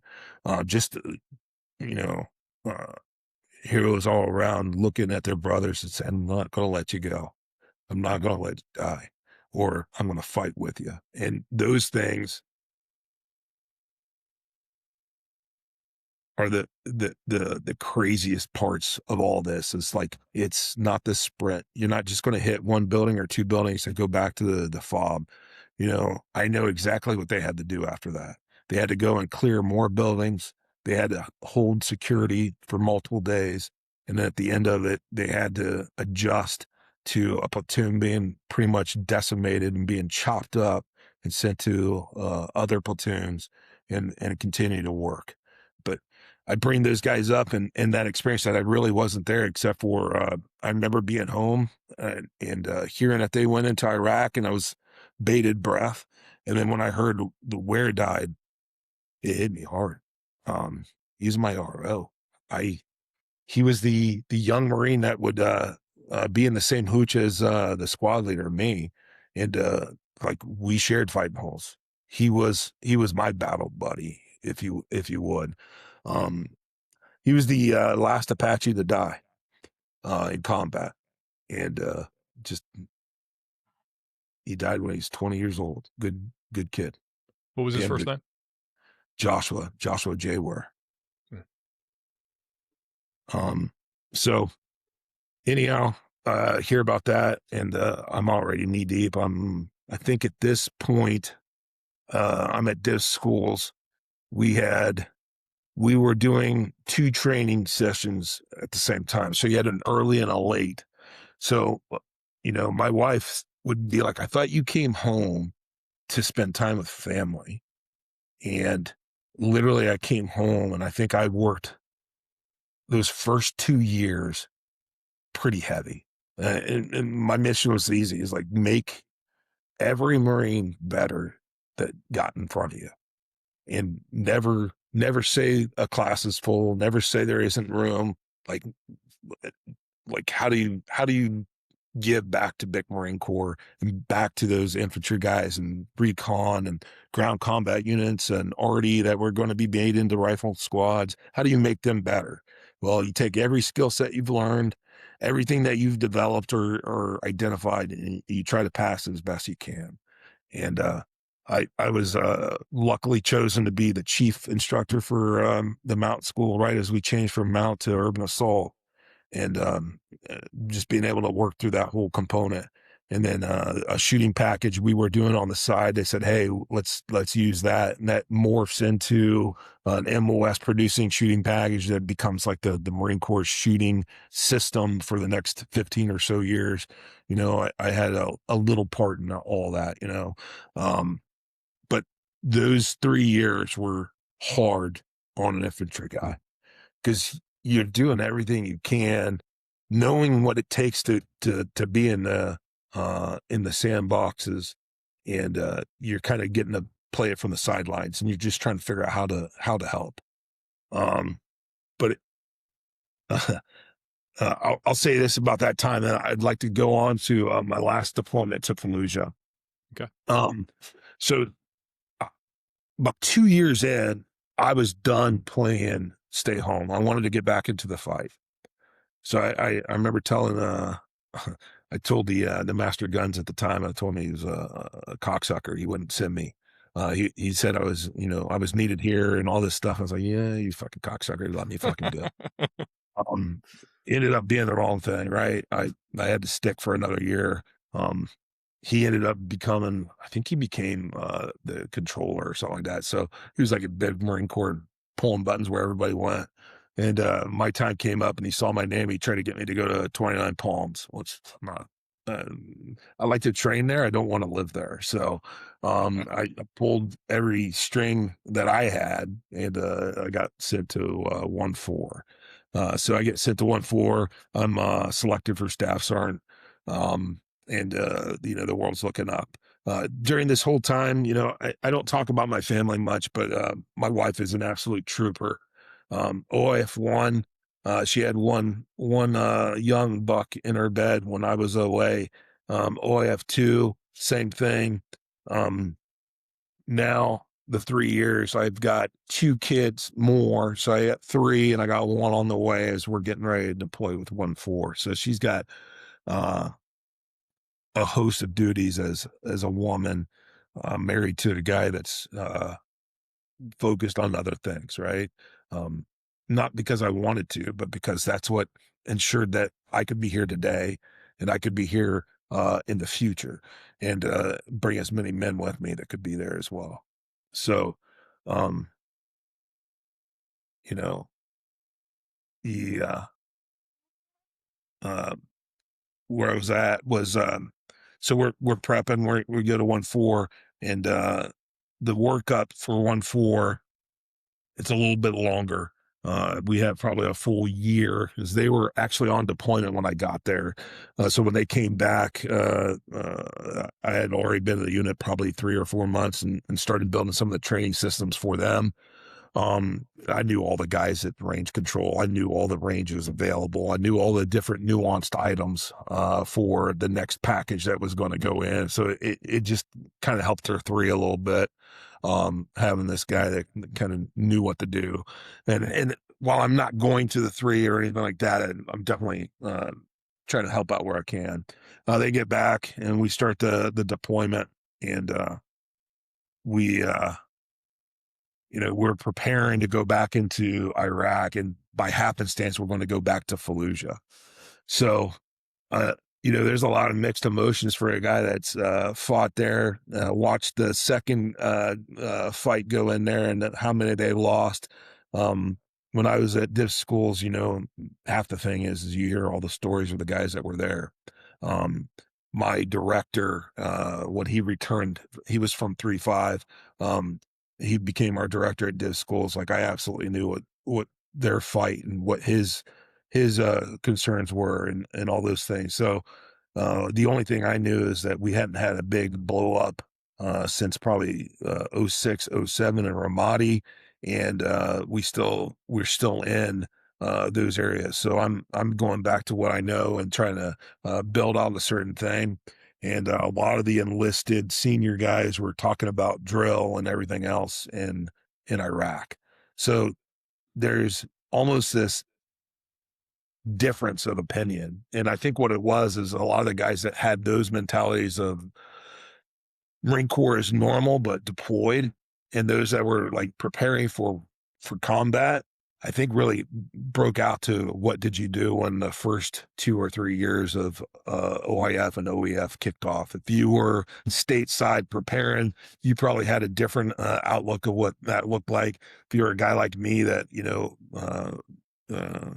we were light on our OE and heavy on ammo, you definitely were ready to get into a fight that you could imagine your mind played out, 3 or 4 years.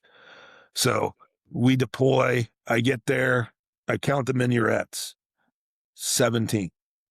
Wow. Remember earlier I said about 85 to 100, there were 17 still standing in that fucking town. And I got a little pissed off that there were 17, but here nor there. We're driving down the main drag, and I'm seeing carnage from my first go round.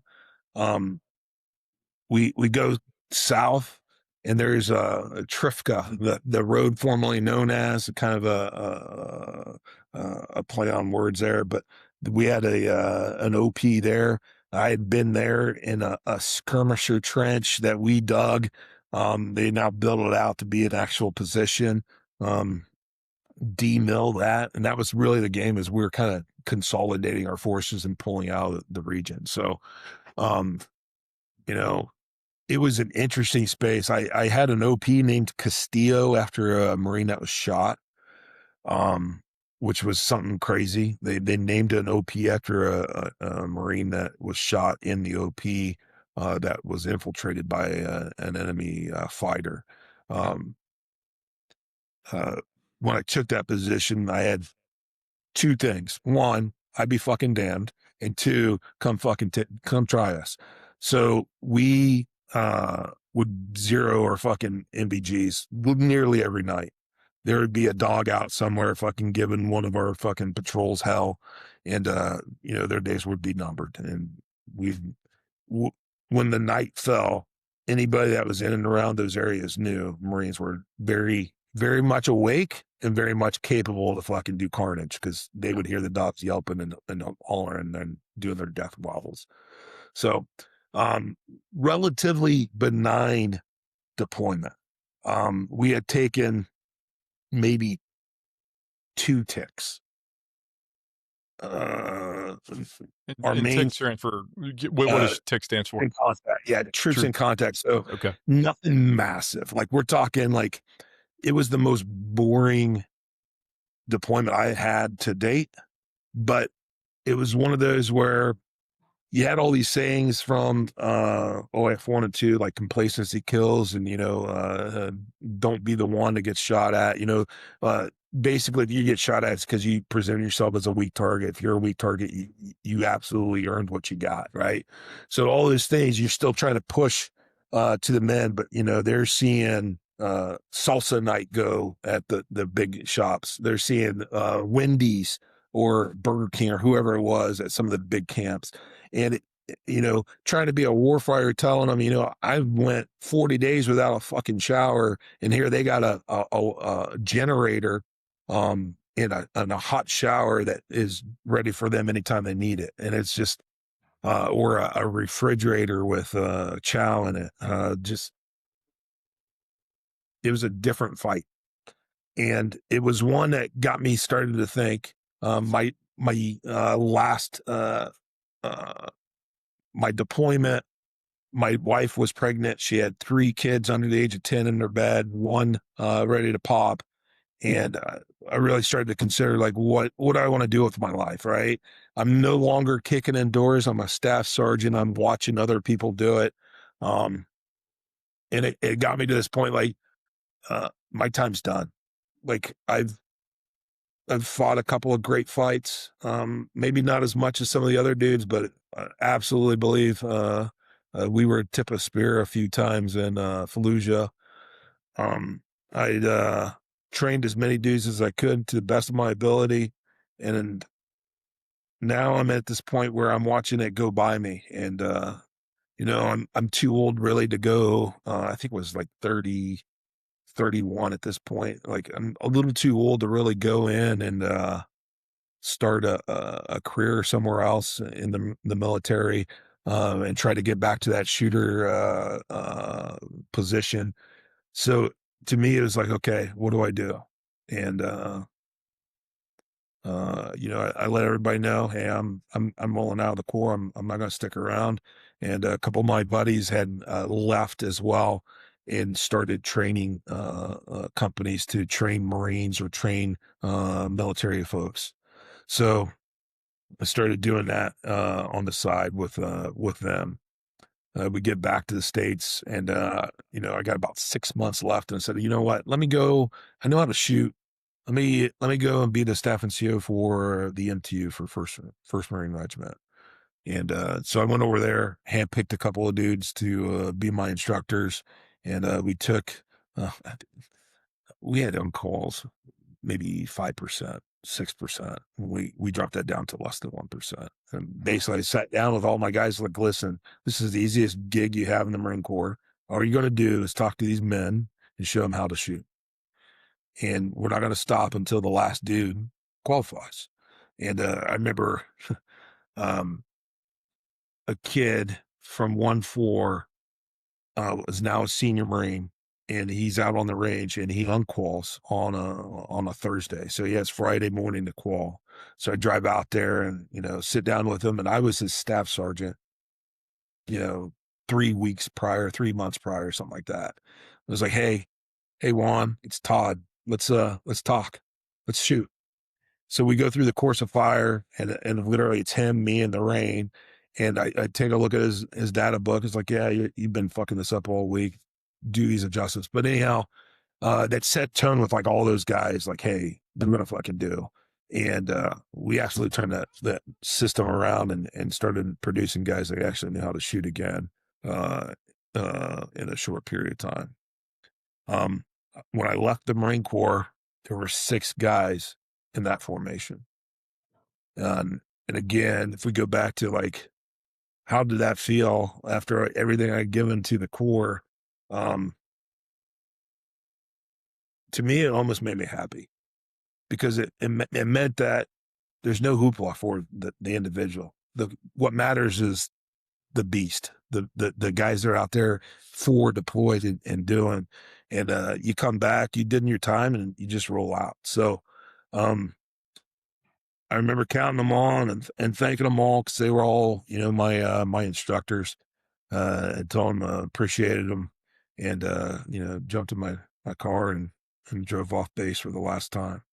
Well, as a Marine, the last time. So I was fortunate. I had a very good friend of mine, my brother, that was the ops officer for a training unit that was winning contracts to train Marines. So I think within 24 hours, I was back on Pendleton, wearing khakis and a polo, and training Marines how to fight in urban terrain, setting up scenarios and role player work and things like that, and really just kind of trying to give an understanding of what combat could look like so that these Marines see it first time before they actually see it for real. Um, I know that training was expensive. I know it cost the taxpayer a lot of money. But at the end of the day, I absolutely know it saved lives. Um, and I'll talk real briefly on it, but I saw on multiple occasions, you have a role player that's an amputee or something like that. So a scenario goes and something blows up or shooting starts and blood starts flying.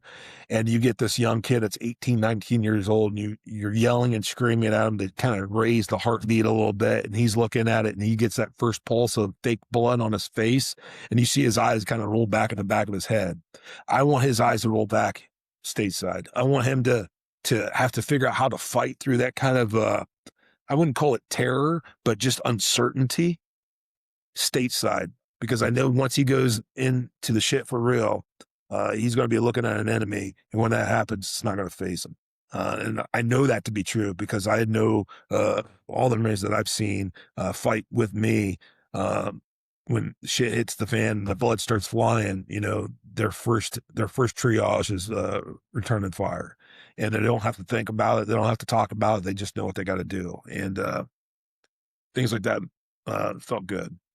So, And um, Todd, that if you don't mind, what I want to do is something that's very important to me from the lessons that I've learned from individuals that I know in my family and otherwise who have been around infantry Marines and specifically the non-commissioned officers or the NCOs. And like from what I've learned and ascertained from those who know, my brother and they've told me about the decentralized reality of what combat operations looked like in places like what you experienced in Iraq and also in, the rural areas of Afghanistan. And what I want to do is it's very important to me as we've talked about, there's a lot of special operations individuals who get a lot of attention and for good reason, right?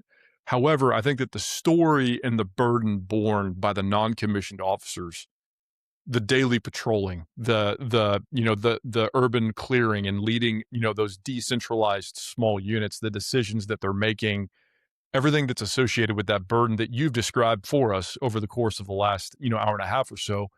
What I want to do is give you the opportunity just to inform other people who may not be knowledgeable to it of what the burden was like from a leadership perspective. And you hinted at it already, but I want to just kind of specifically focus on it and give you the chance to be able to just kind of give credence to what these NCOs did, like the burdens that they bore, the things that they had to think about, the leadership decisions that they were making. Because in my opinion, from what I've learned from those, like I said, who know, is it seems to have been a very thankless experience. And it's very important for me to allow anybody who listens to this to be able to have the opportunity to do justice and honor to those guys just by being able to share the perspective of what life was like for them from somebody like yourself who was that person himself. Does that question make sense? It's a little bit it long-winded, but does. that's my goal. That's what I would like to take a few minutes just to let you highlight that and those men, both yourself and other guys who have done it. Sure. I think in in 2004, 2003, we had a very different set of experiences in distributed operations. DO was very much talked about as as a capability to maximize frontage of a unit, right? Where instead of taking all your forces and put them in a small space, you could kind of spread them out and allow them to operate and become uh, um, mission capable on a smaller level. Um, in '04, so this would be OF2, there were very much periods of time where that was absolutely happening. Um, when we were in Sacagawea, May to June, we were doing probably 3 patrols a day. We'd do 2 foot patrols, 10 to 12 kilometers, and then we would do 1 vehicle patrol for route clearance, or not, excuse me, not route clearance, but IED observation. And vehicle patrols, generally, you're still getting out, right? So you're still walking. Some of the things that we did in 2-1, and I think a lot of units were doing, I know they were doing because I talked to a ton of leaders afterwards, is as a small squad leader, a small unit leader, your process is a lot different than your Marines. So they would get back from a patrol, they would download gear, they'd catch a sleep, get some chow, and then potentially go on to a watch and provide defensive security.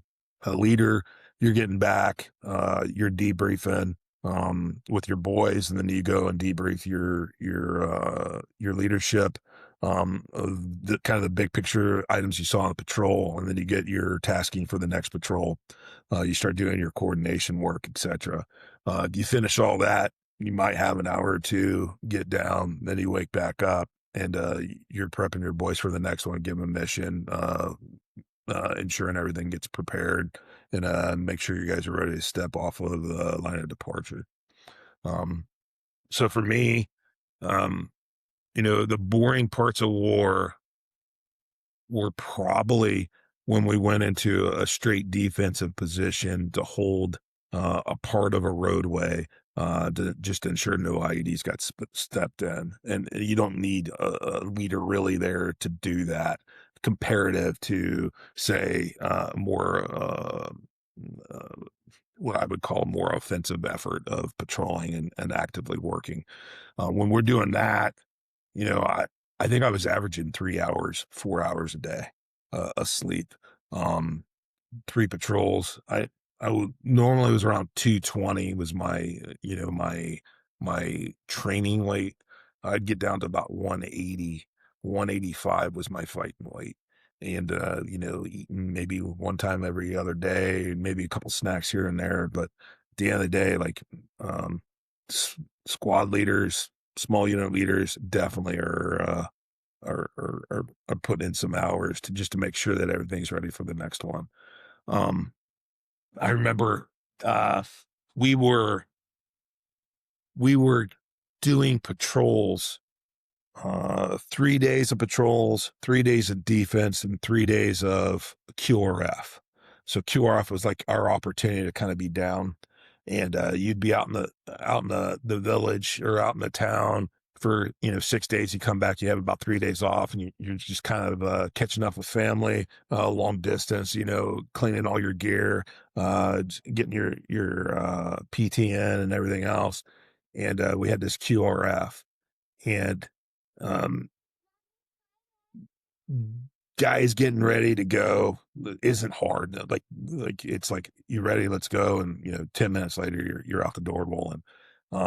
Getting everything coordinated, getting the fills in your radios, getting last minute information where the enemy is, how you're going to link up with the unit that's in tech, all that stuff on the fly. And while you're driving, gets your mind off of it. You get there, you brief your guys that last second, you go out and deploy. And, depending on what kind of QRF, the one I'm talking about was a pretty kinetic one. And seeing everybody around you, you see their smiles going. You get to the backside of that and you realize, oh shit, like they don't have enough head count to do what they need to do. We're stuck here for 2, 3, 4 days.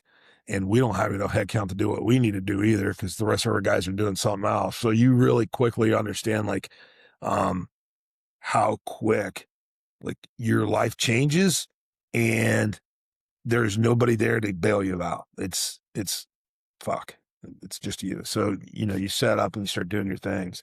And the interesting thing about all that is at the end of it, you come back and it's just another Monday. It's just another Tuesday. You learn from it and you understand, like, okay, what do I need to be successful? What do I need to the next time that occurs, that the outcome's exactly as I expect it to be. And, that repetition and effort is something that you'll always work on. The consideration of like your men, how much sleep they have, how much food they have in their bellies, how much ammo is available for them is almost that continual flow of like almost a checklist, like a pilot would have. Like, hey, we're rolling out, we have all our ordnance that we need, we have all our gas or fuel, food. Okay, when's the last time my lance corporals had rest, like true rest? where they could, maybe pull off of a gun for an hour or two and really unwind. Um, and what you'll see is like you'll get into a rhythm where everything is procedural and it's almost cerebral. Like you get back, you do X, Y, and Z. Okay, boys, you're down. We'll see you in 4 hours. Boom, boom, boom, boom. And you just do everything as a routine because it's the most efficient way to do it. And as you start to see some of these young leaders start to figure those things out, you start to see like their capabilities grow. Um, what was the saddest part for me in OAF2 is late in our deployment, there was a couple of injuries in uh, the MEF that changed how we looked at fighting, and where a squad leader was absolutely capable to go out and do dangerous things by himself with his merry men, was now a platoon function where we needed an officer, a staff NCO, and three sergeants to go out and do. And you lost this.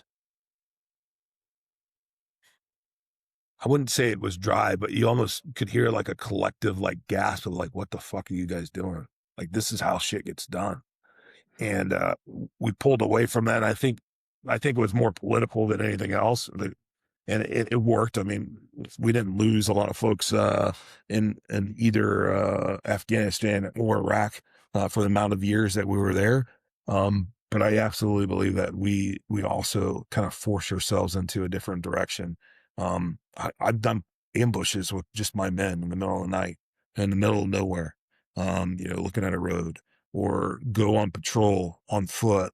And the closest student to my 10 or 12 at the time was probably 10, 20 kilometers away from me. And, if shit hit the fan, what the fuck were we going to do? Right. Um, and one of the last things I'll say about that is, it's good when your boys tell you like, hey, Bull, stop kicking the fucking door in. Like, that's my fucking job. I don't want to do yours. Don't do mine. And, at first I used to be that guy that would be like, beat me to the door. Right. And it clicked to me real quick, like, hey, everybody's got their role. And my role was probably not to be the dude, two-tapping. My role was probably to be behind them, making sure that they had everything they need for the fight and coordinate with the adjacents to make sure that they could do what they needed to do as well. And a good staff NCO, a good NCO that's doing those kind of things just makes the world of difference. And that's why, like, Russia, they screwed up when they didn't have an NCO, right? They had conscripts and they had paid officers, and that was about it. Well, they screwed that whole thing up. And if you look at Russia today compared to what it was in the 90s when I was, prepping, it's a completely different force. What do they look like now? They look like us, right? They have NCOs now. They have a system now. I don't know what the real casualty counts over in um, Ukraine looks like, but if it is as high as it is, I would be scared to know what their NCO system looks like today. I'd hate to see what their frontline officer corps looks like. Yeah. It's probably scary as hell because, I mean, we did 20 years, two fronts, uh, a third front probably kind of popped up there in the Obama years that I just didn't see, Syria. But we were in two real fronts, and you started to see like big Marine Corps skills atrophy and little Marine Corps skills atrophy. And it was really like this middle ground. But I thought like battalions probably were really good at doing battalion things. Companies were okay at doing company things, but at the platoon level, you were almost at this constant cycle that you just didn't have the experience that was really built in there at the end. At least that's what I saw.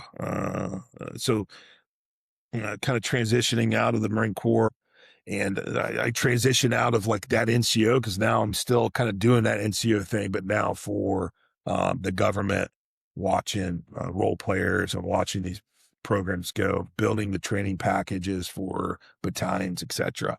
And I got to see at least on the West Coast, a ton of infantry units go through, and I felt to not a really any real reason other than the idea that we couldn't be alone and deadly and capable, that we self-imposed on ourselves for a couple of reasons, right? A couple of, incidents where things got kind of scary. We pulled back. And I think that was more probably folks that never wore the suit or never wore the weight of, leading men made that decision for us. And it absolutely started to change, the military. And I'm hearing good things. I got a couple buddies that are still kind of in those spaces. I'm hearing that's transitioning back to, very much a weight of the shoulders on an NCO, being alone and unafraid in the middle of the night with a good group of men and women, to do, the bidding of our government. Um, but there's probably 5, 10 years, the late 20 teens into the early 2020s where, we started seeing, um, like sergeants not able to actually be sergeants or corporals not knowing how to count, gear. It was getting bad because there was always somebody, there to hold their hand instead of forcing them to do it. So, Can I caveat off that point you made about the NCO? Because I think one of the things that you've said on multiple occasions that I love is is these bands of men roaming around independently, right? And I think that one of the reasons that I appreciate you saying it and painting it in that light is because what I think it does is it gives a very clear mental picture of when people see these different, videos on YouTube, when they see these groups of Marines in places like Fallujah, when they're operating, there's an there's a unrecognizable individual inside of those groups that is keeping things from descending into chaos. And that's the non-commissioned officer that's making that happen. It's this invisible leader that's among these groups that are doing these things, that there's been a junior officer who has communicated the intent of the commander to these individuals.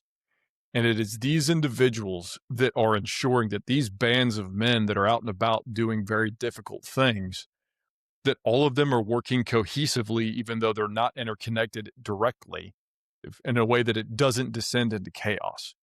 And I think that the way that you've painted it of these independent bands of men, I think that it's a really good mental image for people to take away, to understand that those men, that tension point between understanding what needs to be happening, but also ensuring that what is happening, that fighter leader element, that tension, it's felt nowhere more intensely than for the non-commissioned officer. And I think that the way that you've communicated and conveyed that, both through your experience and also through the explanation that you just gave, is a very, very good way to kind of demonstrate the tension that these men were under and what they were feeling. They were having to drive, like you said, a fight while also simultaneously cohesively managing the intent at the same time, ensuring that that fight is, even now, as I kind of played out in my mind, even as somebody who I myself don't understand what it's like to be an NCO, I have no clue. However, I know guys who have observed them and they've talked to me in detail about those experiences. And I can deduce from that that's what these guys were having to do. And the reason, Todd, that I take the time to talk about it is I feel like it's a story that's not often told. And I feel like it's a story that deserves to be told. Not because men like yourselves or men that have done that want it to be told. Oftentimes, I would argue that oftentimes they don't. But I think I think that it's like the Roman centurion, right? That's kind of the image that comes to mind. It is a similar comparison. Now, um, obviously, an application historically details that it changes, but the point is that kind of that fighter who is kind of disappears into the group, but people don't realize he's there, but he is making everything stay together. And that from what I understand of the NCO is what the non-commissioned officer did. It's what you did. And so I number one, I think that deserves thanks and gratitude. But also I think it's a story that deserves to be told. I think you've told it very well. And so I'm grateful for that. But I just kind of wanted to caveat that point with my own kind of very brief input, if you don't mind me giving it.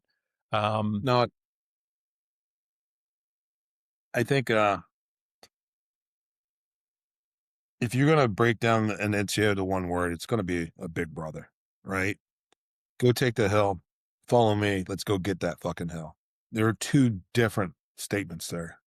One is somebody that's going to be removed from the process, right? Go get that hill. You're telling somebody else. And I think very much so that needs to be a commander, somebody that doesn't have all the weight of the effort to get that hill on their mind because they need to look long, right? And then for an NCO, they absolutely have to be the one that, fuck, I'll tell you, the biggest concern I've always had was when I spring to and start running for a door, is there going to be somebody behind me? Right? Because until that time that you've built that bond with those other men as a big brother, you don't really fucking know. Right? And almost every time you rebuild that bond with a new set, your first question is, are they going to follow? Because we're a volunteer force, right? There's no, what is the consequence if you don't follow your NCO into combat? I mean, maybe you die or maybe you live, right? But ultimately, I think the one thing that we lose sight of is leadership. Like true leadership isn't just the guy that makes the big calls. It's going to be all the way down to that individual that says, hey, there's a problem. We're the solution. There's a lock and I'm the fucking key. Yeah. Let's go. And somebody's following you in there and you hit that first fucking door and you feel that brush. Somebody going past your freaking flak jacket from the behind to take the other corner. You swing back through and you don't lock eyes because you're still looking down range, but you fucking have that sense and presence. That's not just the guy that was next to you, but two or three other dudes. Like good fucking luck. Like any fucking room that we go into, there's going to be hell on the other side, right? We're going to just fucking burn through it. And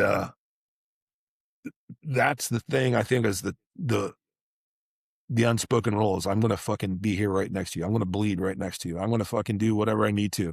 If you're hit and I'm not, I'm going to be fucking the one that pulls you out. And one of the things I did, and I know a lot of men did, is the lead Vic never got to have a married man in it.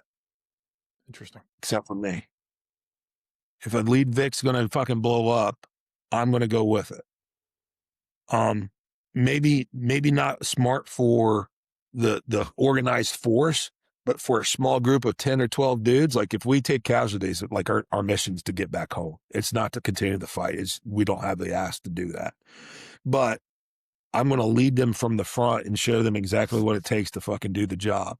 When we would do route clearance and we were fucking walking down roads and looking for IEDs and hoping that it didn't blow up on our fucking bodies, who walked that? I had the team leaders and myself walk the roads, and I would put all the boys out on the fucking flanks to find the wires. Why?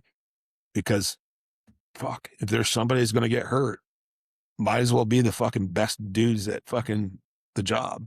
The ones that are the most capable, most aware, and most spun up of what could happen, but are still in that point of friction, right? Not the leader that's making the call of moving chess pieces, but the guys responsible will take the chess piece and actually hear it hit the freaking marble or hear it hit the freaking doorway. And we all have our roles. And I tell you, there are decisions I would absolutely abhor to make that I know senior officers had to make on like where resources went.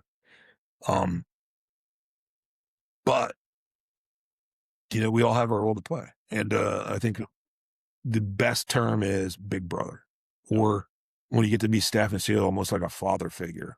The best Marine I ever met was my first staff NCO. 300 PFTs his whole Marine Corps career. He retired, I think, after 30 years. Just a mountain of a man at 160 pounds and probably the meanest son of a bitch I ever met. But the most knowledgeable guy, the most capable guy. But he'd also be the one that you got that sense of like, hey, if shit's going to hit the fan, I'm with that guy, and in my whole life, I try to be that guy. If shit hits the fan, you want to be on my side. And, I think I've done okay with it. Yeah. Well, thank you for kind of going down that specific vein. It just meant a lot to me to do that, have that conversation about the NCO.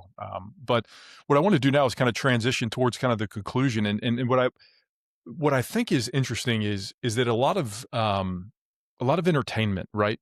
How do they depict most veterans, right? They depict the veteran as the guys who get out of the military and then they have they have no idea what to do. They're a hot mess, and then it's just a wreck, right? And absolutely, that is the case for some, for sure. And there's some that might even hear this who have that experience, right? But the point is that I think there's also the example that there's many veterans who get out and that's not their experience. They get out and they transition in a relatively healthy way. They find themselves in the workforce and they add value where they go, and they take these silent experiences, scars with them, like you've talked about in your story, and then they just go and they just add value in their communities.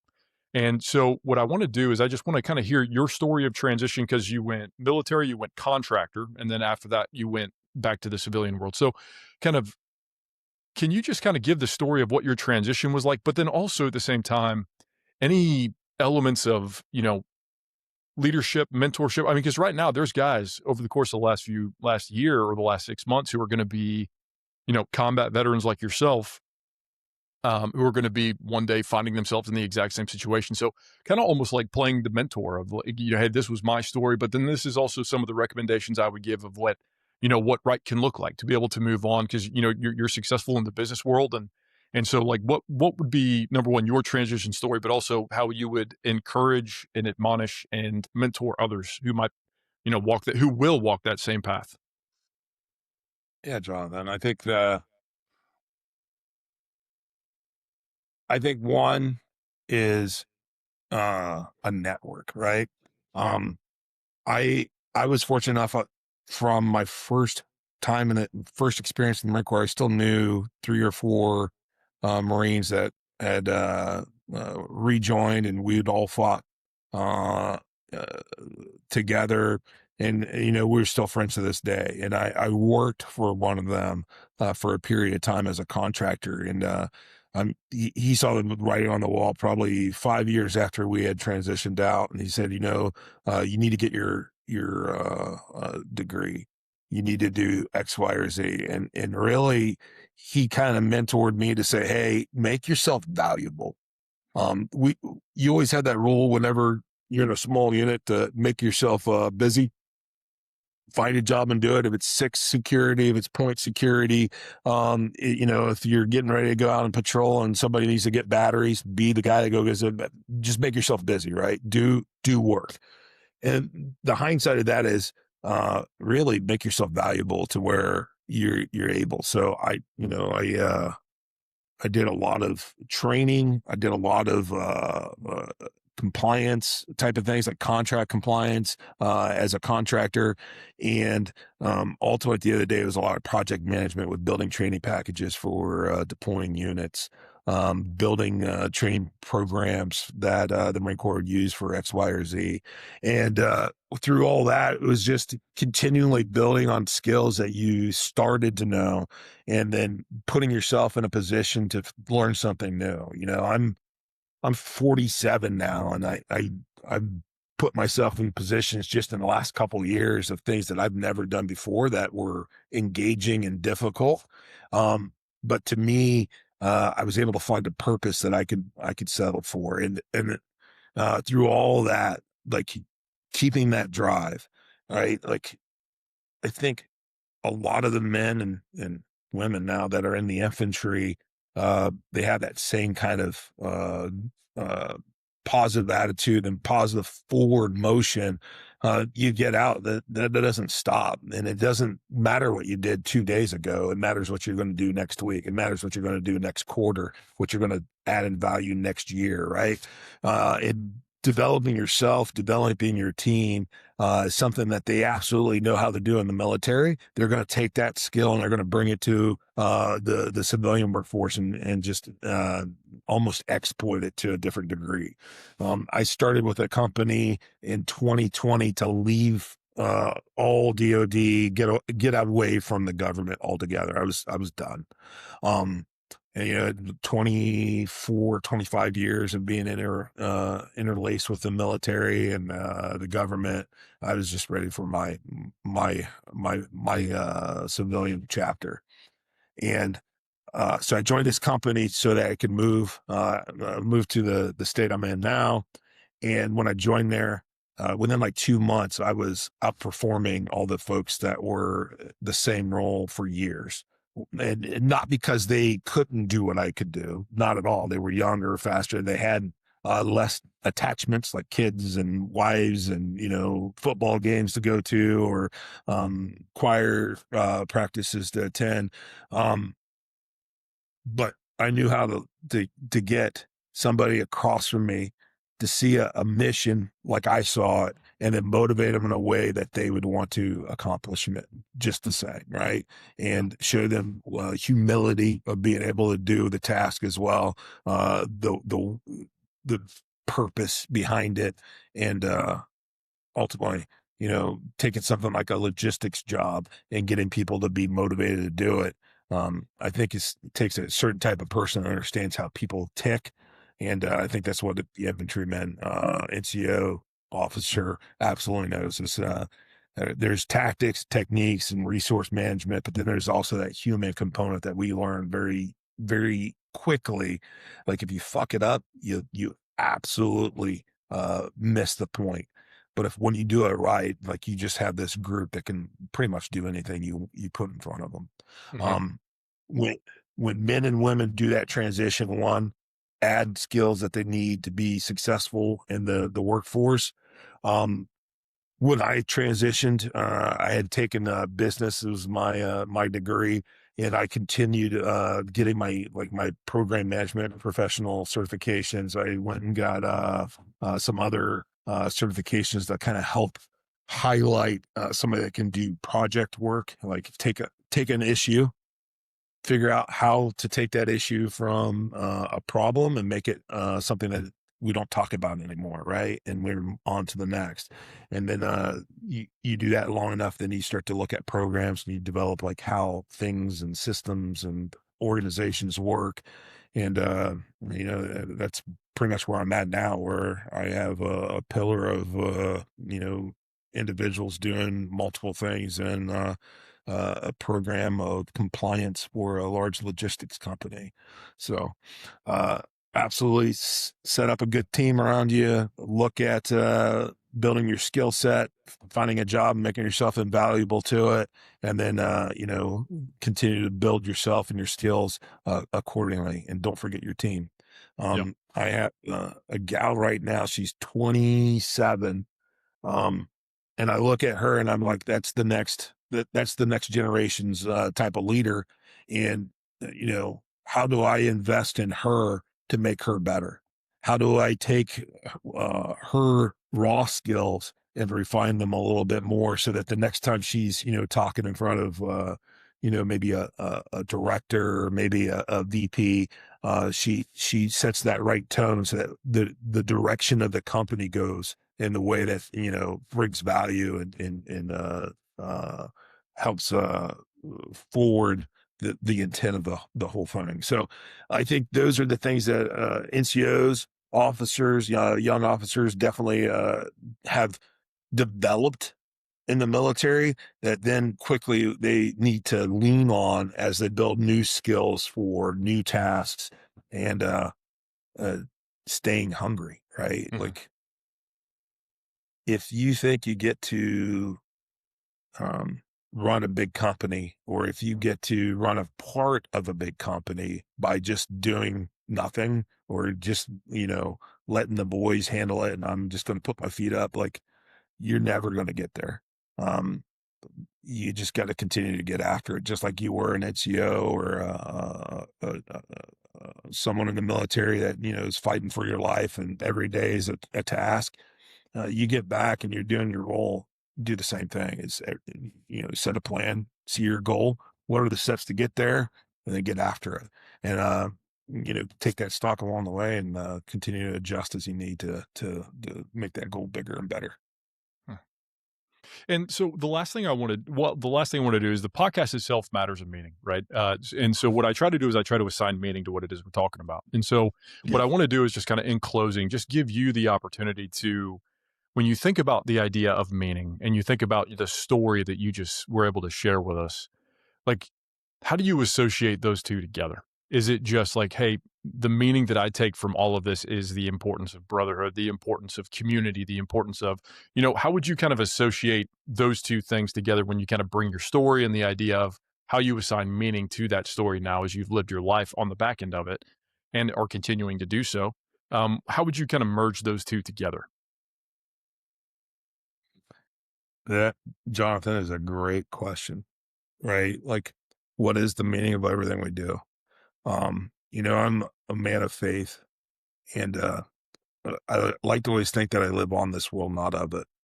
And what that means is like, you know, whatever's going on in the day, what's the most important? The most important is how you are with your higher power, how you are with your family and your friends, and ultimately the tasks that you take on for purpose. And I look at everything I've done, and at the end of the day, I look at it as Todd Luginbuhl's a protector. I live my life trying to protect myself, my friends, my family, and my faith. And doing so every step of the way, you'll be challenged. And as long as you remember what you are and where you want to be, you'll find the path to get there. Huh. Todd, I appreciate it, man. Yeah, no worries. Thank you. No, seriously. Thank you. The whole goal of wanting to do this series with veterans is to just hear their stories. So I wasn't trying to just remain silent and not say, I just, all I cared about was hearing your story and giving other people the opportunity to hear your story. And because, like even throughout that story, you get to hear the names of Corporal Ware, right? You get to hear, like, it's important that their names are spoken. And, Yeah. So be able to hear your story, to hear the story of the men that were a part and made up your story. It just comes back to me as just, and I mean it with the utmost sincerity. It's not a bullshit, like saying the right thing, of thank you for sharing your story. And, thank you for trusting me to be able to, ask you about it. And, thank you for giving of your time to do it. So, yeah, that's all I have in that regard. So I just want to say thank you. So I appreciate you, Todd. Thank Yeah, you so much. sorry it was a little back and forth and a little condensed at times, and then um, it's been a long time, and I kind of put it back into like your mind puts things in relative importance, right? And Yeah. some of the fun things like the kicking indoors and things like that were less important to me than some of the relationships or the build of good sturdy men, right? And I was fortunate enough that I was given the opportunity to build a few teams of sturdy men. OIF1, the majority of my squad either was team leaders for me or they were squad leaders or team leaders for the platoon. I think there's only one that didn't get that ask, and it was by his request. My guy from Boston, he didn't want to lead. He just wanted to, in his own words, kill bodies, right? So, but everybody else, watching them mature and then watching them go through difficult times, gives you that sense of ownership, or sense of camaraderie that, hey, that they're now seeing the absolute difficult things, like who who do you allow to go into the building first, or what adjustments do you need to make sure the maximum opportunity of everybody coming home occurs, and things like that. So thanks for letting me say the story. I know someday somebody will watch it and remember Bull as a guy in their past, and hopefully they reach out to you and say hey. So it'd be cool. Awesome. Hey, Todd, thank you so much. Appreciate you. Yep. Take care.